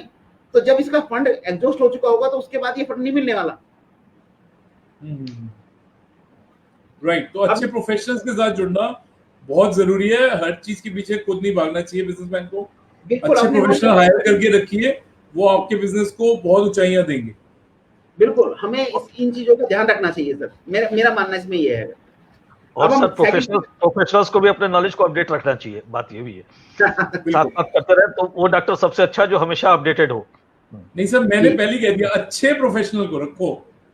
अगर वो इस स्कीम का बेनिफिट नहीं दिला पा रहा तो इसका मतलब वो खुद अपडेटेड नहीं है, तो फिर वो प्रोफेशनल क्या है? प्रोफेशनल का मतलब भी अच्छा होता है जी। अंकित जी, अब सेकंड बात करते हैं एनपीए वाले अकाउंट की, कि अगर आपका एमएसएमई है और उसके, मैंने पहले भी स्कीम बताई कि वो एनपीए के लिए नहीं थी, लेकिन सेकंड गवर्नमेंट ने उन लोगों को ध्यान में रख के बनाई है जो एनपीए अकाउंट, अगर आप वो है स्ट्रेस अकाउंट कहते हैं हम उन्हें, और गवर्नमेंट ये लगता है, गवर्नमेंट को एक फंड बनाया गया, उसमें गवर्नमेंट को अगर ये लगता है कि आपका अकाउंट एनपीए हो गया, अब गवर्नमेंट आपको डायरेक्ट फंड तो नहीं दे सकती, तो उन्होंने क्या किया, सबऑर्डिनेट फंड की बात करी। सबऑर्डिनेट फंड का क्या मतलब है? सबऑर्डिनेट फंड का मतलब ये है कि आपके जो डायरेक्टर हैं आपके एंटरप्राइज के, उनको लोन दिया जाएगा बेसिकली, और वो इस फंड को इक्विटी के रूप में अपनी फर्म में ले आएंगे। मतलब अभी हालांकि इसकी गाइडलाइन वगैरह आनी अभी बाकी है, और इसमें जितना भी अभी, क्योंकि जैसे गोयल साहब ने बताया कि कोई नोटिफिकेशन होता है फिर उसमें रूल रेगुलेशन आते हैं, लेकिन एक सबऑर्डिनेट फंड की बात करी है। सबऑर्डिनेट फंड क्या है कि एक उन्होंने 4,00,000 करोड़ रुपीस का जो है एक फंड बना दिया है, वो गवर्नमेंट और बैंक उसमें पार्ट दोनों मिलकर उसमें गारंटी देंगे, और इसमें जो डायरेक्टर हैं यूनिट के, उनको लोन दिया जाएगा। सबऑर्डिनेट का मतलब है कि डायरेक्टली, क्योंकि वो अकाउंट ऑलरेडी एनपीए है, और एनपीए में जब वो ऑलरेडी एनपीए तो उसको दूसरा लोन तो नहीं दिया जा सकता, तो इसलिए उन्होंने गवर्नमेंट ने एक वाया मीडिया निकाला है कि जो उसके डायरेक्टर्स हैं, जो उसके प्रमोटर्स हैं, उनको हम एक फंड दे देंगे और वो उस फंड को इक्विटी के रूप में उसमें इन्फ्यूज करेंगे, और उससे जो है उसको एमएसएमई को चलाया जाएगा, और एमएसएमई चलाने के बाद जो है उसको बेनिफिट, यानी कि उसको एक रिवाइव पैकेज दे सकते हैं। तो ये हमारा सेकंड जो एनपीए के लिए आया हुआ है, जो एनपीए स्ट्रेस में जो स्ट्रेस एमएसएमई थी, उनके लिए बेनिफिट हो सकता है। गोयल साहब, ये ठीक है? आप इसमें कुछ ऐड करना चाहेंगे गोयल साहब? शायद गोयल साहब का कनेक्शन वीक है। मेरे को भी एक लगा शायद हल्का सा ग्लिच आया बीच में। हाँ, कोई बात नहीं। अब सर, एक तीसरी बात, ये 50,000 करोड़ का फंड बनाया है। देखिए, जो आपने, अगर मेरे प्रोफेशनल भाई भी मेरे साथ बैठे हुए हैं, और ये बहुत इंपॉर्टेंट एरिया है जहाँ पे गवर्नमेंट ने एक सिस्टम बनाया कि आप अपनी एमएसएमई को, अगर जो भी आपकी एमएसएमई है, उसको आप लिस्ट करा सकते हैं मेन बोर्ड पे। एमएसएमई स्टॉक एक्सचेंज के बारे में हमने बहुत दिन से बात हुई थी, और आज एमएसएमई स्टॉक एक्सचेंज यानी कि 25 करोड़ तक की कैपिटल, आपको पता है कि जब हम शेयर कैपिटल इशू करते हैं तो उस पर हमें इंटरेस्ट तो देना नहीं होता, प्रॉफिट होता है तो हमें डिविडेंड के रूप में देना होता है। तो क्योंकि इंटरेस्ट की कॉस्ट को अवॉइड करने के लिए जो एमएसएमई है वो अपना पब्लिक इशू ला सकती है, और वो एमएसएमई स्टॉक एक्सचेंज पे लिस्टेड हो जाता है। ये एक बहुत ही अच्छा मीडिया है फंड रेज करने का। अब जैसे कोविड की वजह से क्या दिक्कत है कि हो सकता है, जैसे आपको जब भी हम कोई पब्लिक इशू लाते हैं तो पब्लिक इशू में रूल एंड रेगुलेशन बने हुए हैं कि अगर पब्लिक इशू हमने सब्सक्राइब किया, यानी कि हमने पब्लिक इशू लाए और इतना सब्सक्राइब नहीं हुआ, मिनिमम सब्सक्रिप्शन नहीं आया, तो पब्लिक इशू फेल हो जाएगा आपका, यानी कि आप उसे सब्सक्राइब नहीं कर सकते, आपको लोगों का पैसा वापस करना पड़ेगा। ये कंपनीज एक्ट में लॉ बना हुआ है। तो गवर्नमेंट ने इस चीज को करने के लिए एमएसएमई को एक बेनिफिट दिया कि अगर एमएसएमई को कोई पब्लिक इशू रही है, वो बोर्ड पे लिस्टेड होना चाहती है और उसमें मिनिमम सब्सक्रिप्शन की जो रिक्वायरमेंट है वो पूरी नहीं हो पाती किसी वजह से, तो गवर्नमेंट ने एक फंड इकट्ठा कर दिया 50,000 करोड़ रुपए का। फंड ऑफ, उसे कहते हैं फंड ऑफ फंड, तो ट्रस्ट बना के उसमें वो उस फंड से जो मिनिमम कैपिटल रह जाएगी, जो मिनिमम सब्सक्रिप्शन रह जाएगा, उसको इन्फ्यूज किया जाएगा। तो इस तरह से जो पब्लिक इशू है, एमएसएमई इशू है, उसको सक्सेस बनाने के लिए, जिससे कि एमएसएमई में पैसा आ जाए और ये रिवाइव हो जाए, ये अच्छी तरह से काम कर सके, ये मेरे हिसाब से बड़ी अच्छी स्कीम है। लेकिन अंकित जी, बड़े दुख के साथ कहना पड़ रहा है कि इतना अच्छा प्लेटफॉर्म 25 करोड़ तक का आप इसमें पब्लिक इशू ला सकते हैं, इसमें जिस हिसाब से पब्लिक इशू आने चाहिए थे वो आज तक भी नहीं आ पाए। जो लोगों को पता ही नहीं है, मैं ये कहता हूँ कि जो लोग 10-10, 15-15, 20-20 करोड़ रुपए की जो लिमिट लेते हैं बैंक से, उस पर इंटरेस्ट देते हैं, अगर उनका 5-7 साल का इंटरेस्ट की कॉस्ट देखी जाए तो पब्लिक इशू की कॉस्ट कहीं कहीं कम होगी। गोयल साहब, मैं शायद आपका कनेक्शन थोड़ा वीक हो गया था, बात नहीं कर पाए, लेकिन आप इसके बारे में कुछ बताएं तो बहुत अच्छा रहेगा। नहीं, ठीक बता रहे हैं आप, ये तो बल्कि आप लोगों का फील्ड है, सभी लोगों को मालूम है इसके बारे में, ठीक है ना। हाँ, तो ये तो अपने आप में बहुत अच्छा फील्ड है और इसको ऊपर करना चाहिए। खासतौर से ये जो नई डेफिनेशन आई है, इसकी वजह से बहुत सारी एमएसएमईज जो हैं वो स्टॉक एक्सचेंजेस पे लिस्टिंग होगी उनकी, और ये आप जैसे प्रोफेशनल्स के लिए बहुत अच्छा काम निकल के आएगा। बिल्कुल, Am I audible to everybody? बिल्कुल गोयल साहब, मैं काम से ज्यादा इस तरह से देख रहा हूँ इस चीज को कि जो गवर्नमेंट ने एक फंड बनाया 50,000 करोड़ रुपए का, और ये फंड उन एमएसएमई को दिया जाएगा जो एमएसएमई अपने को लिस्टिंग कराना चाहेंगे। तो लिस्टिंग कराने का इससे बढ़िया मौका कुछ हो नहीं सकता मेरे हिसाब से, क्योंकि अभी तक सबसे बड़ी प्रॉब्लम लिस्टिंग में यही आती थी कि अगर मिनिमम सब्सक्रिप्शन नहीं आया तो वो सारा पैसा वापस करना पड़ेगा, और सबसे पैसा वापस करना पड़ेगा तो जो कॉस्ट लगी है उसमें, वो कॉस्टिंग बेकार हो जाएगी और कंपनी को लॉस हो सकता है एमएसएमई को। अगर गवर्नमेंट ये गारंटी दे रही है और हम इसके बारे में थोड़ा सा समझे और तो मुझे लगता है कि ये एमएसएमई को के लिए ब्रेक थ्रू होगा उसकी सक्सेसफुल के लिए। साथ में मैं ऐड करना चाहूंगा, मेरा कनेक्शन सही आ गया कि जी, तो ये आप जैसे सारे जितने प्रोफेशनल्स हैं, ये इन लोगों के लिए है। आप लोग आपस में भी इसके कीजिए और सारी चीजों को जो एक्सचेंज के, इसके स्टॉक एक्सचेंज के जो रिक्वायरमेंट्स हैं एमएसएमई के लिए, इसको थोड़ी स्टडी कीजिए। बहुत सारी ऐसी निकलेंगी यूनिट्स जो कि इसको करने के लिए तैयार होंगी, इस पे जाने के लिए तैयार होंगी। उन्हें ये रूट का पता नहीं। हमारे पास पूरा वेल प्लान, इसमें पूरा स्ट्रक्चर है पब्लिक इशू का जो हम बात कर रहे हैं करके, तो इसमें बिल्कुल हम ऑलरेडी इसके लिए तैयार हैं। लेकिन हमें रियल में ऐसे बंदे चाहिए जो केवल पैसे पे ध्यान ना दें कि मैं मेरे को 25 करोड़ रुपए मिल गया, मैं उसे लेके बैठ जाऊं। जो रियल में अगर काम करना चाहते हैं तो मैं उन्हें इस प्लेटफॉर्म से ये एश्योरेंस दिलाना चाहता हूँ कि ये सक्सेस भी होगा और हमारी इकोनॉमी में भी कंट्रीब्यूशन करेगी वो एमएसएमई। लेकिन उनका पर्पस ये नहीं होना चाहिए कि 25 करोड़ रुपए आके मुझे जेब, मतलब उसका जो है डाइवर्जन करना है, साइफन करना है, या उसको हमें प्रॉपर जिस पर्पस के लिए बनाया गया वो ना। कितनी बार वैसा मेरे पास फोन आते हैं कि कोई ऐसा लोन दिलवा दो जो वापस ना करना पड़े। मैंने कहा भाई सबसे पहले मैं ही ले लूंगा उस लोन को क्योंकि लोगों में ये मिसकंसेप्शन क्यों है, वो इसलिए है क्योंकि जो कोलेटरल फ्री लोन की हम बात करते हैं वो कहते हैं कि जी ये वापस नहीं देना पड़ता, क्योंकि जिनको लोन दिया है, वैसे ये प्रैक्टिकल भी है कि जब कोलेटरल फ्री लोन जाता है तो बैंकों में मैंने प्रैक्टिकली देखा है कि उनको ज्यादा चिंता नहीं होती वापस करने की। क्यों नहीं होती? क्योंकि कोई सिक्योरिटी तो है नहीं उनके पास। तो खैर ये तो प्रैक्टिकल एस्पेक्ट था, लेकिन मेरा मतलब ये है कि जिस मोटिव के साथ गवर्नमेंट ने ये आपके लिए डिक्लेरेशन दी है, जो फंड इन्फ्यूज करने की बात कर रहे हैं, जो उनको पैकेज देने की बात कर रहे हैं कोविड का, अगर रियल सेंस में ये लोग बाग इसका बेनिफिट उठाएं तो मुझे ऐसा लगता है कि हम वाकई जो है हमारी जो एमएसएमई सेक्टर है वो अपग्रेड कर जाएगा और जो गवर्नमेंट का पर्पज है वो फुलफिल हो जाएगा। तीसरी बात करता हूँ मैं सर, एक बहुत ही इंपोर्टेंट उन्होंने गवर्नमेंट ने कहा है कि जो लीगल टेंडर है, ग्लोबल टेंडर्स थे, 200 करोड़ रुपए तक के जो टेंडर हैं वो फॉरेन कंपनीज के लिए बैन कर दिए गवर्नमेंट ने कहा कि जो 200 करोड़ तक के ग्लोबल टेंडर्स हैं अब उसमें फॉरेन कंपनीज जो हैं वो पार्टिसिपेट नहीं करेंगी। मतलब क्या हुआ? मतलब ये हुआ कि जो हमारी एमएसएमई की डेफिनेशन उन्होंने बढ़ाई है, अब 250 करोड़ तक की टर्नओवर वाले एमएसएमई है, यानी कि अगर 200 करोड़ तक के टेंडर हैं तो हमारी एमएसएमई उसमें पार्टिसिपेट कर सकती है। और अभी तक क्या होता था कि वो एमएसएमई पार्टिसिपेट इसलिए नहीं कर पाती थी क्योंकि फॉरेन कंपनीज की जो कॉम्पिटिटिव कॉस्ट है वो इतनी होती थी कि वो हम जो है उसमें सॉरी कहीं आती नहीं। जो एमएसएमई इंडियन एमएसएमई थी उनकी कॉस्टिंग ज्यादा आती थी, तो वो उसमें टेंडर में बाहर निकल जाती थी। अब गवर्नमेंट ने कहा है कि जो 200 करोड़ रुपए तक की जो टेंडर है, ग्लोबल टेंडर है, उसमें फॉरेन कंपनी इसमें पार्टिसिपेट नहीं करेंगी, वो हमारे इंडियन इंडस्ट्री के लिए उन्होंने रिजर्व कर दिया है। तो ये भी मेरे हिसाब से एक वेलकम स्टेप है। ये देखिए, ये जी, और ये दोनों को बेनिफिट देगा, एमएसएमई को भी बेनिफिट देगा और नॉन एमएसएमई को भी बेनिफिट देगा। ठीक है, तो ये गोयल साहब, इस पे थोड़ा सा आप बताएंगे कि ये जो 200 करोड़ वाला जो वो है ग्लोबल टेंडर की बात करी है गवर्नमेंट ने, इसमें आप क्या कहना चाहेंगे इस बारे में? नहीं, इससे जो है सही मायने में एमएसएमई, जैसे हम लोगों ने बिल्कुल स्टार्टिंग में बात की थी, जब भी कभी हम एमएसएमई की बात करते हैं तो हम हमेशा माइक्रो सेक्टर को देखते हैं और उसी की बात सोचते हैं। अब जब हम एमएसएमई की बात कर रहे हैं जिसमें investment in plant and machinery और वो 50 करोड़ की हो जाए, टर्नओवर 250 करोड़ का हो, ठीक है ना, वो अपने आप में एक बहुत बड़ी ऑर्गेनाइजेशन होती है और इस टाइप की ऑर्गेनाइजेशन इस टाइप के ग्लोबल टेंडर में जा सकती है, जो कि बड़े बड़े टेंडर से इसमें जा सकती है।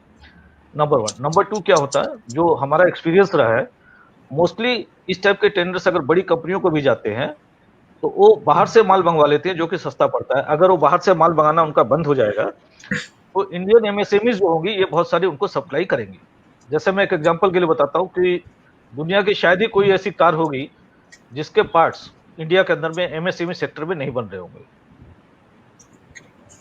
एग्री।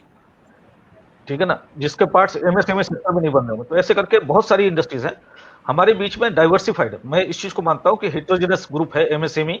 एमएसएमई कह देने से ऐसा नहीं होता कि एक कंसंट्रेटेड ग्रुप है, इसमें बहुत वेराइटी है। इसमें हैंडीक्राफ्ट से लेके बिल्कुल हाईटेक रोबोटिक्स और आईओटी और आर्टिफिशियल इंटेलिजेंस का यूज करने वाली भी कंपनियां शामिल हैं। तो जो एक अच्छे स्टैंडर्ड की कंपनियां, उनके लिए बहुत सारी अपॉर्चुनिटीज खुल जाती है और दूसरों को उससे देख के मोटिवेशन मिलता है। तो ये इस टाइप के जो इनिशिएटिव्स लिए गए हैं ये बहुत अप्रिशिएट किए जाने चाहिए इस टाइप। जी, नेक्स्ट अंकित जी, एक बहुत अच्छा लॉ है एमएसएमई का कि अगर कोई एमएसएमई किसी को सप्लाई करती है, किसी भी यूनिट को, प्राइवेट लिमिटेड कंपनी बेसिकली हम बात करते हैं, तो उसको 45 डेज में उसकी पेमेंट देनी पड़ेगी। ये एक एग्जिस्टिंग लॉ है, लेकिन लोगों को इसके बारे में नहीं पता। और यदि वो 45 डेज में उसको पेमेंट नहीं करती है तो बैंक रेट का 3 गुना रेट उसे इंटरेस्ट के रूप में देना पड़ेगा। यानी कि अगर मैं एमएसएमई में रजिस्टर्ड हूँ और मैं किसी कंपनी को कोई सप्लाई कर देता हूँ और वो मेरा पेमेंट मेरा उस सप्लाई से 45 डेज के अंदर उसे पेमेंट करना पड़ेगा। और यदि वो पेमेंट नहीं कर पाती है तो उसे बैंक रेट का 3 टाइम मेरे को इंटरेस्ट देना पड़ेगा। लेकिन इस लॉ का भी बहुत सारे लोगों को नहीं पता, वो इसका बेनिफिट नहीं उठा पाते। अब जो कोविड वाला जो पैकेज दिया था गवर्नमेंट ने, इसमें कहा है कि हमारे जितने भी गवर्नमेंट डिपार्टमेंट हैं, अगर उन्होंने कोई प्रोक्योरमेंट किया होगा एमएसएमई से, उसको 45 डेज की लिमिट को फॉलो करो और उसका पेमेंट तुरंत करो। तो अगर आपका कोई पैसा गवर्नमेंट में फंसा हुआ है तो आप इसका बेनिफिट लेके अपनी पेमेंट को रियलाइज कर सकते हैं, जिससे कि आपकी जो लिक्विडिटी है वो आपके पास बढ़ जाए। गोयल साहब, मेरे ख्याल से ये बात सबको स्पष्ट हो गई होगी कि बिजनेसेस में देखिए, सब बड़ा कॉमन सा एक्सपीरियंस है कि रूल्स रेगुलेशंस बहुत सारे होते हैं, लेकिन सारे रूल्स रेगुलेशन फॉलो कर पाना और उसके हिसाब से बिजनेस कर पाना काफी मुश्किल होता है। लेकिन फिर भी जो रूल्स रेगुलेशन होने से एम्पावरमेंट तो आती है। अभी जो इंस्ट्रक्शंस दी गई है कि जितनी भी सेंट्रल गवर्नमेंट की बात कर रहा हूँ, यहाँ पे ये इंपॉर्टेंट है पॉइंट नोट करना, ये चीजें स्टेट गवर्नमेंट के लिए ऑब्लिगेटरी है, उनके लिए जरूरी नहीं है, ठीक है ना, ऑप्शनल है उनके लिए। लेकिन सेंट्रल गवर्नमेंट के जितनी भी मिनिस्ट्रीज हैं, जितने डिपार्टमेंट्स हैं और जितनी भी पब्लिक सेक्टर अंडरटेकिंग है, जैसे बीएचईएल हो गया, ओएनजीसी हो गया, एनटीपीसी हो गया, इस टाइप के जितनी भी पब्लिक सेक्टर अंडरटेकिंग्स है, इनमें अगर किसी भी एमएसएमई वाले का पेमेंट फंसा हुआ है जो which is more than 45 days, तो it has to be released immediately. यहाँ पे मैं थोड़ा सा एक चीज और ऐड करना चाहूंगा, जो शायद पहले भी मेरी गुप्ता जी से भी बात हुई थी, मैंने उनको नहीं बता पाया। आप लोगों ने न्यूज़पेपर में भी देखा होगा, चैनल्स में भी देखा होगा कि अभी एक पोर्टल का लॉन्च किया गया जिसको चैंपियंस के नाम से कहा गया। चैंपियंस, उसकी वेबसाइट है champions.gov.in। इस पे जाके कोई भी एमएसएमई वाला कहीं पे उसको कोई भी हरासमेंट हो रही, कोई प्रॉब्लम हो रही या कोई डिफिकल्टी आ रही है, तो उस पे जाके अपनी ग्रीवांस नोट करा सकता है और उसके ऊपर में 72 आवर्स के अंदर में एक्शन लिया जाता है। जैसे मैं दिल्ली को रिप्रेजेंट करता हूँ, दिल्ली में जो स्टेट सेंटर है मैं उसको रिप्रेजेंट करता हूँ और हमारी एक टीम बनी हुई 6 ऑफिसरों की। तो हमें 72 आवर्स का टाइम दिया गया है इसके लिए कि 72 आवर्स के अंदर करना है, जिसको कि हमारे डायरेक्टर ने 24 आवर्स का कहा हुआ है कि हम 24 आवर्स के अंदर में उसको रिजॉल्व करके देंगे जो हमारे एंड पे हो सकता है। और हमारी कोशिश ये होती है कि हम उसको 24 घंटे भी नहीं बल्कि 1 घंटे के अंदर अंदर कर दें, क्योंकि हम मिनटों में करके उसको अपना अचीवमेंट मानते हैं। वेरी तो गुड। कुछ जो कॉम्प्लिकेटेड होते हैं उसमें तो कुछ टाइम लगता है, जो कुछ कॉम्प्लिकेटेड केसेस होते हैं। अदरवाइज बहुत सारे नॉर्मल से केसेस होते हैं, उसको हम लोग मिनटों में 1 घंटे के अंदर अंदर उसका रिस्पॉन्स देके और आगे कर देते हैं। बहुत बढ़िया, एक्सीलेंट सर। ये नॉलेज आपने जो दी सर, ये बहुत अच्छी नॉलेज है। और मुझे लगता है कि जितने भी हमारे पार्टिसिपेंट और जितने भी एमएसएमई वाले लोग हैं और एज ए प्रोफेशनल हम इसका पूरा बेनिफिट उठाने की पूरी कोशिश करेंगे sir. Thank you sir. Sir next हम चलते हैं। एक जो वो है ई मार्केट लिंकेज की बात कर रही है गवर्नमेंट। वो ई मार्केट लिंकेज क्या है कि एमएसएमई के लिए एक ऐसा पोर्टल बनाने की बात कर रही है जहाँ पे उनकी मार्केटिंग हो सके। जैसे अब एग्जिस्टिंग में भी अगर हम देखें, गवर्नमेंट प्रोक्योरमेंट के लिए एक जैम पोर्टल बना हुआ है। जैम में रजिस्ट्रेशन आप कराते हैं तो बहुत सारे वहाँ पे जैम का एक सिस्टम है कि आप अगर कोई भी एमएसएमई वहाँ पे रजिस्टर कराती है तो कुछ परसेंटेज है, शायद 20% है कि उतने टेंडर गवर्नमेंट को एमएसएमई से लेने होते हैं। तो मुझे ऐसा, ये कोई नई चीज़ नहीं है। जैम की जो अभी बात कर रही है गवर्नमेंट, ई मार्केट लिंकेज की बात कर रही है कि उसके लिए एक अलग से पोर्टल बनाया जाएगा और उसका फिर सोशल मीडिया पे उसका एडवर्टीजमेंट वगैरह किया जाएगा। तो उससे गवर्नमेंट, उससे जो है जो सेलेबिलिटी है, यानी कि जो उसका मार्केट प्लेस है एमएसएमई का, वो बढ़ जाएगा। तो एक वेलकम स्टेप है गवर्नमेंट का।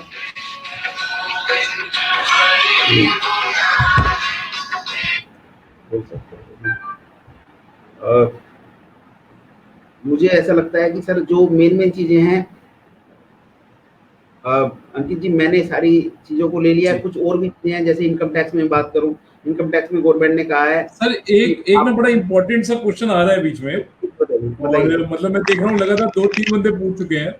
वो ये पूछ रहे हैं कि सर ये तो हो गया कि जो एमएसएमई है उन्हें गवर्नमेंट ने ये सारे बेनिफिट दे दिए, अगर कोई आज रजिस्टर कराता है एमएसएमई में तो क्या उसको कुछ बेनिफिट मिल पाएंगे इस पैकेज में से? नहीं, मैं समझा अगर सर अगर किसी का अभी तक एमएसएमई का कोड नहीं बना हुआ था और वो आज अपने आप को एमएसएमई में रजिस्टर कराता है, आज रजिस्टर तो क्या कराता है, वो अगर आज कराता है तो बेनिफिट उठा पाएगा कोविड पैकेज का?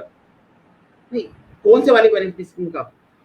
देखिए ऐसे कोविड में मिले हैं, मैं बता देता हूँ आपको सर। देखिए रजिस्ट्रेशन का बैंक में जो फाइनेंस, बैंक में जो, जी सर गोयल साहब आपको बता रहे हैं, पहले आप बताइए सर। हाँ, मैं थोड़ा सा क्लियर कर देता हूँ।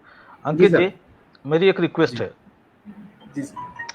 अंकित जी मेरी एक रिक्वेस्ट है, ये हमारा सेशन जो है ना काफी आगे तक आ चुका है और डेफिनेटली हमारे जो पार्टिसिपेंट्स हैं इनके मन में बहुत सारे डाउट्स होंगे, बहुत सारे क्वेरीज होंगी।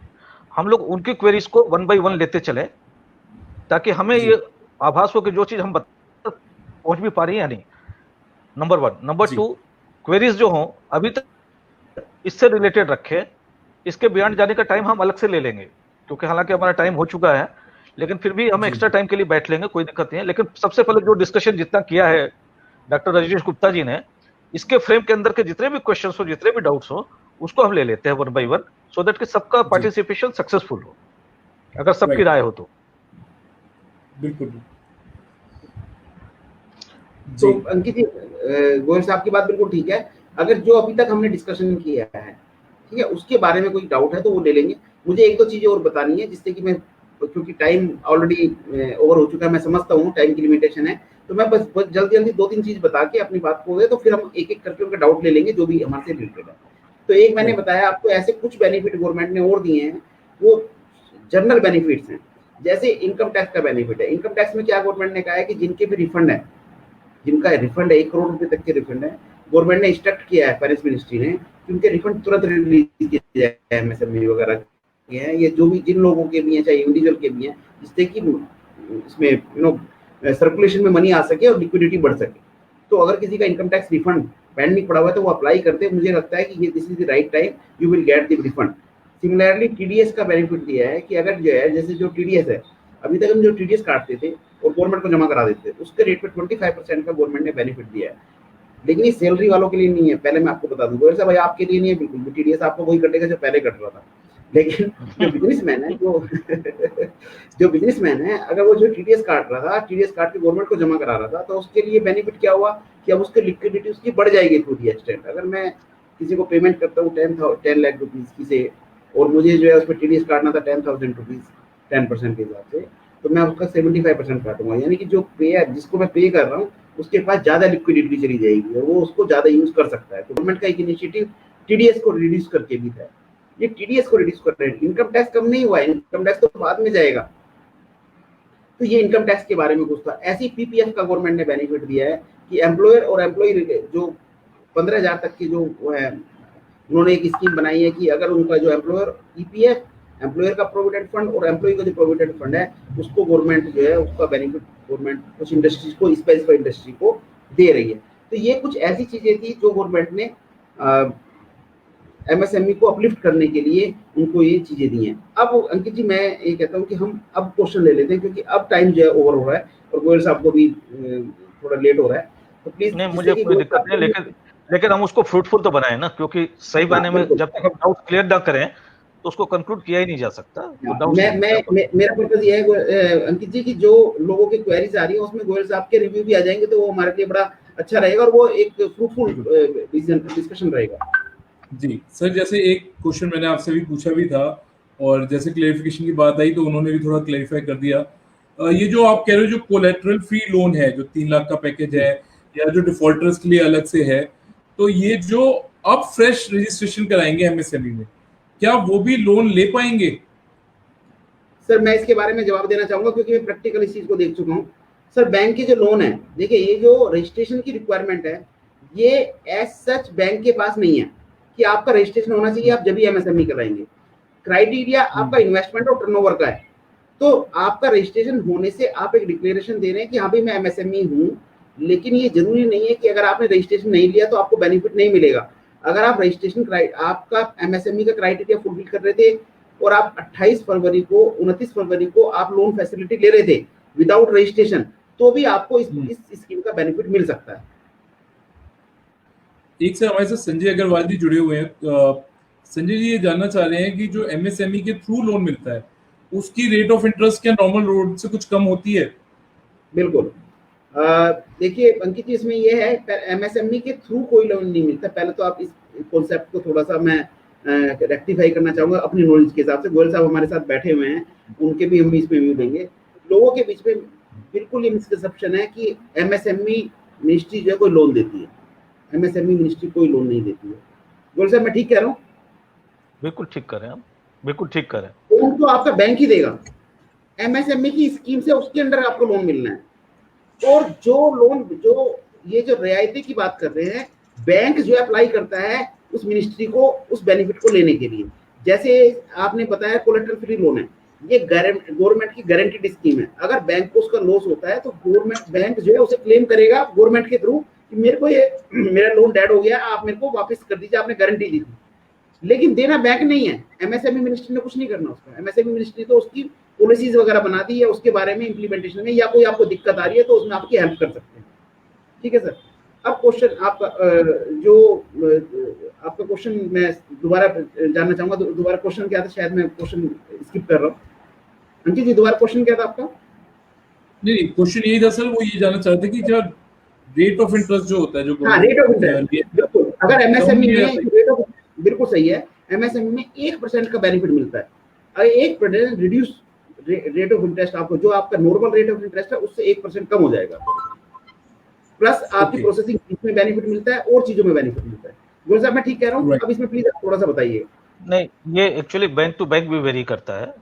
बैंक टू बैंक भी ये चीजें वेरी करती है। सब बैंकों की अपनी पॉलिसीज होती है, जो गाइडलाइन दी जाती है, गाइडलाइंस को देखा जाना चाहिए और उसके रीड बिटवीन द लाइन सारी चीजों को सही ढंग से हमें समझना चाहिए। उसके बेसिस पे आप इस चीज को डिसाइड कर सकते हैं। मैंने जो प्रैक्टिकली देखा है अंकित जी, बैंकों में नॉर्मली 1 से 2% का बेनिफिट एमएसएमई को अलग से मिलता है और वो डिपेंड करता है पे देता है। दूसरे के में थोड़ा बहुत 0.1%, 0.2%, 0.3% फर्क पड़ जाता है। ये बेनिफिट जो है कैटेगरी ऑफ लोन के ऊपर भी डिपेंड करता है। जैसे कुछ एमएसएमई को लोन चाहिए सपोज इंपोर्ट के लिए, जिसे पैकिंग क्रेडिट की बात करते हैं, तो उस पे रेट ऑफ इंटरेस्ट ज्यादा हो जाए। ये जो बेनिफिट है उसमें ज्यादा भी हो सकता है। तो ये बिल्कुल कम तो होता ही होता है, ये तो मतलब क्लियर है। लेकिन कितना होगा वो आपके उस पर डिपेंड करेगा, कंडक्ट पे डिपेंड। जी राइट। तो सर एक ये हमारे साथ राजेश जी जुड़े हुए हैं, ये जानना चाहते हैं जो अभी आपने एक वेबसाइट बताई champions.gov.in, जिसमें एमएसएमई को कोई प्रॉब्लम हो तो गवर्नमेंट उसको सॉर्ट करने में हेल्प करती है। तो वो बेसिकली जानना चाहते हैं किस तरह की प्रॉब्लम्स को गवर्नमेंट हेल्प करती है सॉर्ट आउट करने में। ये लोन रिलेटेड होती है या पॉलिसी रिलेटेड भी हो सकती है? नहीं, इस पे हम लोगों ने ऐसा कोई रिस्ट्रिक्शन नहीं डाला है कि आप लोन रिलेटेड लिखेंगे या पॉलिसी रिलेटेड लिखेंगे। आपकी जो भी प्रॉब्लम्स हैं आप उस में कंसर्न डिपार्टमेंट को, कंसर्न जो अथॉरिटीज होती हैं उनसे उनका फिर फॉलो अप किया जाता है, उनको आगे फॉरवर्ड किया जाता है और उसका कनेक्शन कर दिया जाता है। जैसे मैं एक एग्जांपल के लिए बता देता हूँ सो दैट की बात क्लियर हो जाएगी। हमारे पास में एक कंप्लेंट आई जो मैंने अटेंड की। उन्होंने एक इंश्योरेंस प्रीमियम ली हुई थी और उनका कहना था कि उस पर मुझे इंश्योरेंस क्लेम मिलने में बहुत दिक्कत आ रही है। ठीक, ये अगर देखा जाए तो हमारी एमएसएमई से रिलेटेड कुछ भी इसका कंसर्न नहीं है, लेकिन फिर भी हमने कुल्ली ये जवाब दिया उसका कि इसके बारे में आईआरडीए जो है प्रॉपर अथॉरिटी, आप आईआरडीए को कांटेक्ट कर लीजिए, उनका ये वेबसाइट एड्रेस वगैरह है। हमें सिर्फ इतनी सी चीज करनी थी। हम लोग चाहते तो उस पर एक इरिटेट हो सकते थे कि हमारे से रिलेटेड नहीं है, लेकिन हम लोग समझ रहे हैं कि इस समय में किसी भी टाइप की कोई भी जो हम हमारे नॉलेज के बेसिस पे हेल्प कर सकते हैं वो हेल्प कर दे। राइट। तो राजेश जी जैसा कि आपने आंसर सुन भी लिया है, एक दूसरा केस और बता सर, एक मिनट सर, एक दूसरा केस और बता देता हूँ। जैसे हम लोग दिल्ली को रिप्रेजेंट कर रहे हैं तो हमारे दिल्ली से रिलेटेड आते हैं, लेकिन हमारे पास में एक केस आया मुंबई का, मैं यूनिट का नाम नहीं बताऊंगा, लेकिन वो एमटीएनएल को उनकी बिलिंग वगैरह की, इस टाइप की सर्विसेज वगैरह दिया करते थे और उसमें उनका करीबन 2.5 करोड़ रुपए का पेमेंट अटका हुआ था। हमने उनका सारा कम्युनिकेशन मांगा और एमटीएनएल के पास में आगे फॉरवर्ड करने के लिए कहा।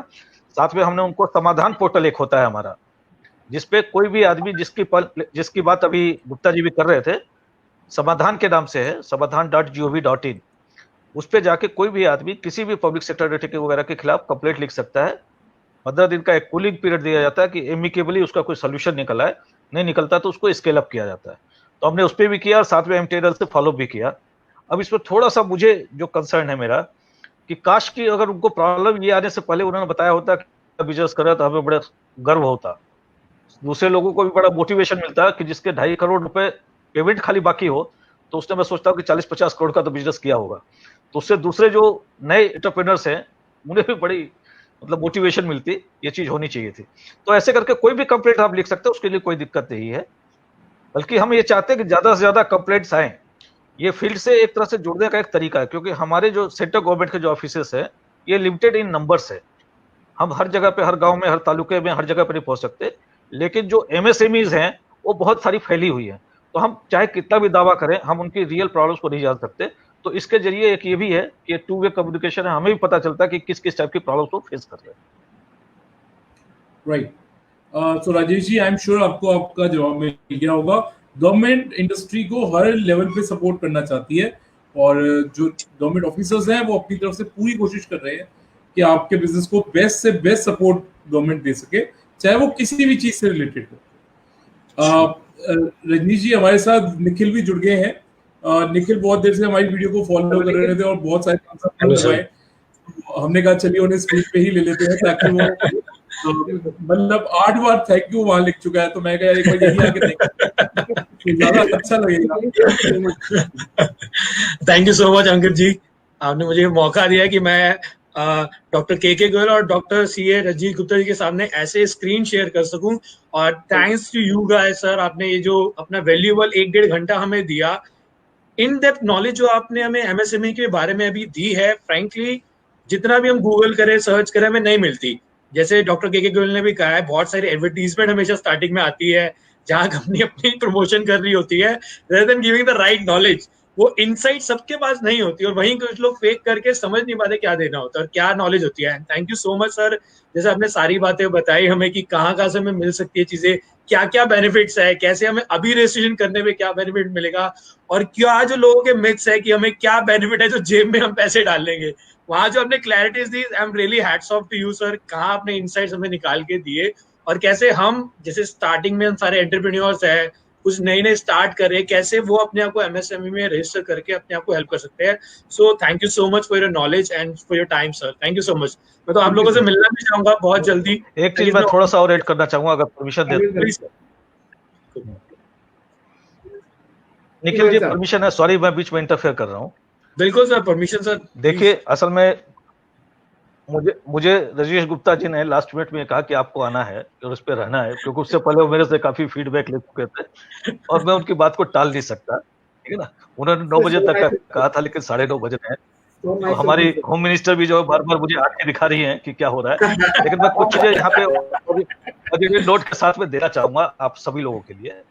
देखिए जनरली एक कंसेप्शन होता है कि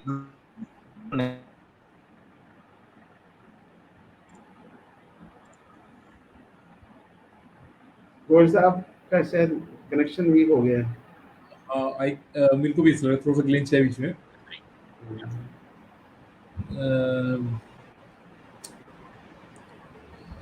I guess होम मिनिस्टर ने पीछे ज़्यादा डंडा कर दिया है। He'll be back. Let's wait. चलिए सॉरी मैं फिर से कर देता हूँ। जनरली देखिए सभी लोगों को एक कॉन्सेप्शन होता है, मैं भी अगर एज कॉमन सिटीजन देखूं तो कई बार मुझे भी लगता है कि गवर्नमेंट की बातें होती रहती है और काम नहीं होता, ठीक है। यहाँ पे चूंकि मुझे नहीं मालूम कि पार्टिसिपेंट्स किस प्रोफाइल के हैं क्या है, मैं ये प्रिज्यूम करके चल रहा हूँ कि इसमें से कुछ जो है एंटरप्रेन्योर्स हैं और कुछ फैसिलिटेटर्स हैं जो प्रोफेशनल कंसल्टेंट्स हैं जो कि उनको हेल्प करेंगे, ठीक है। बता रहा हूँ कि ये जैसे जो लोन आया हुआ है इसमें फिर से लिमिटेशन है,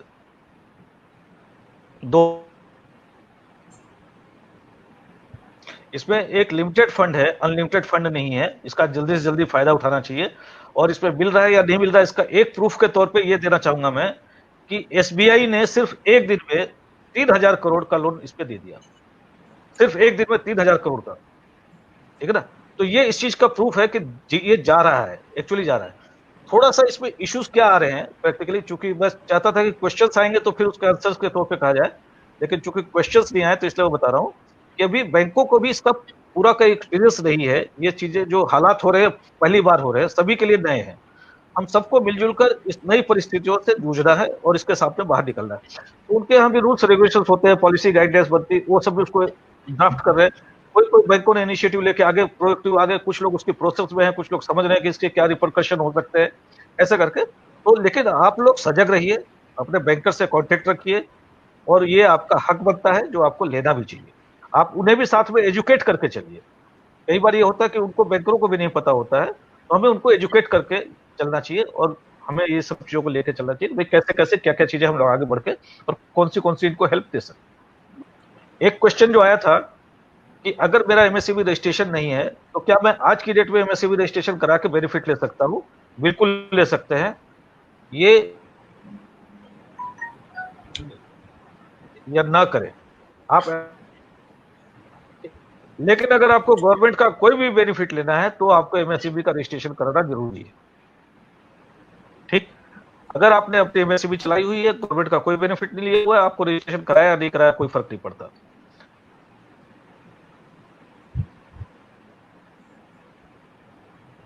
Thank you so much. Nice.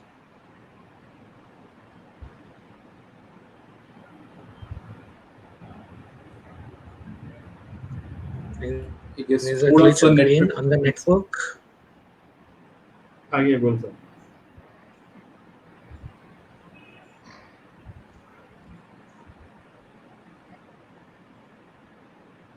जी गोयल साहब।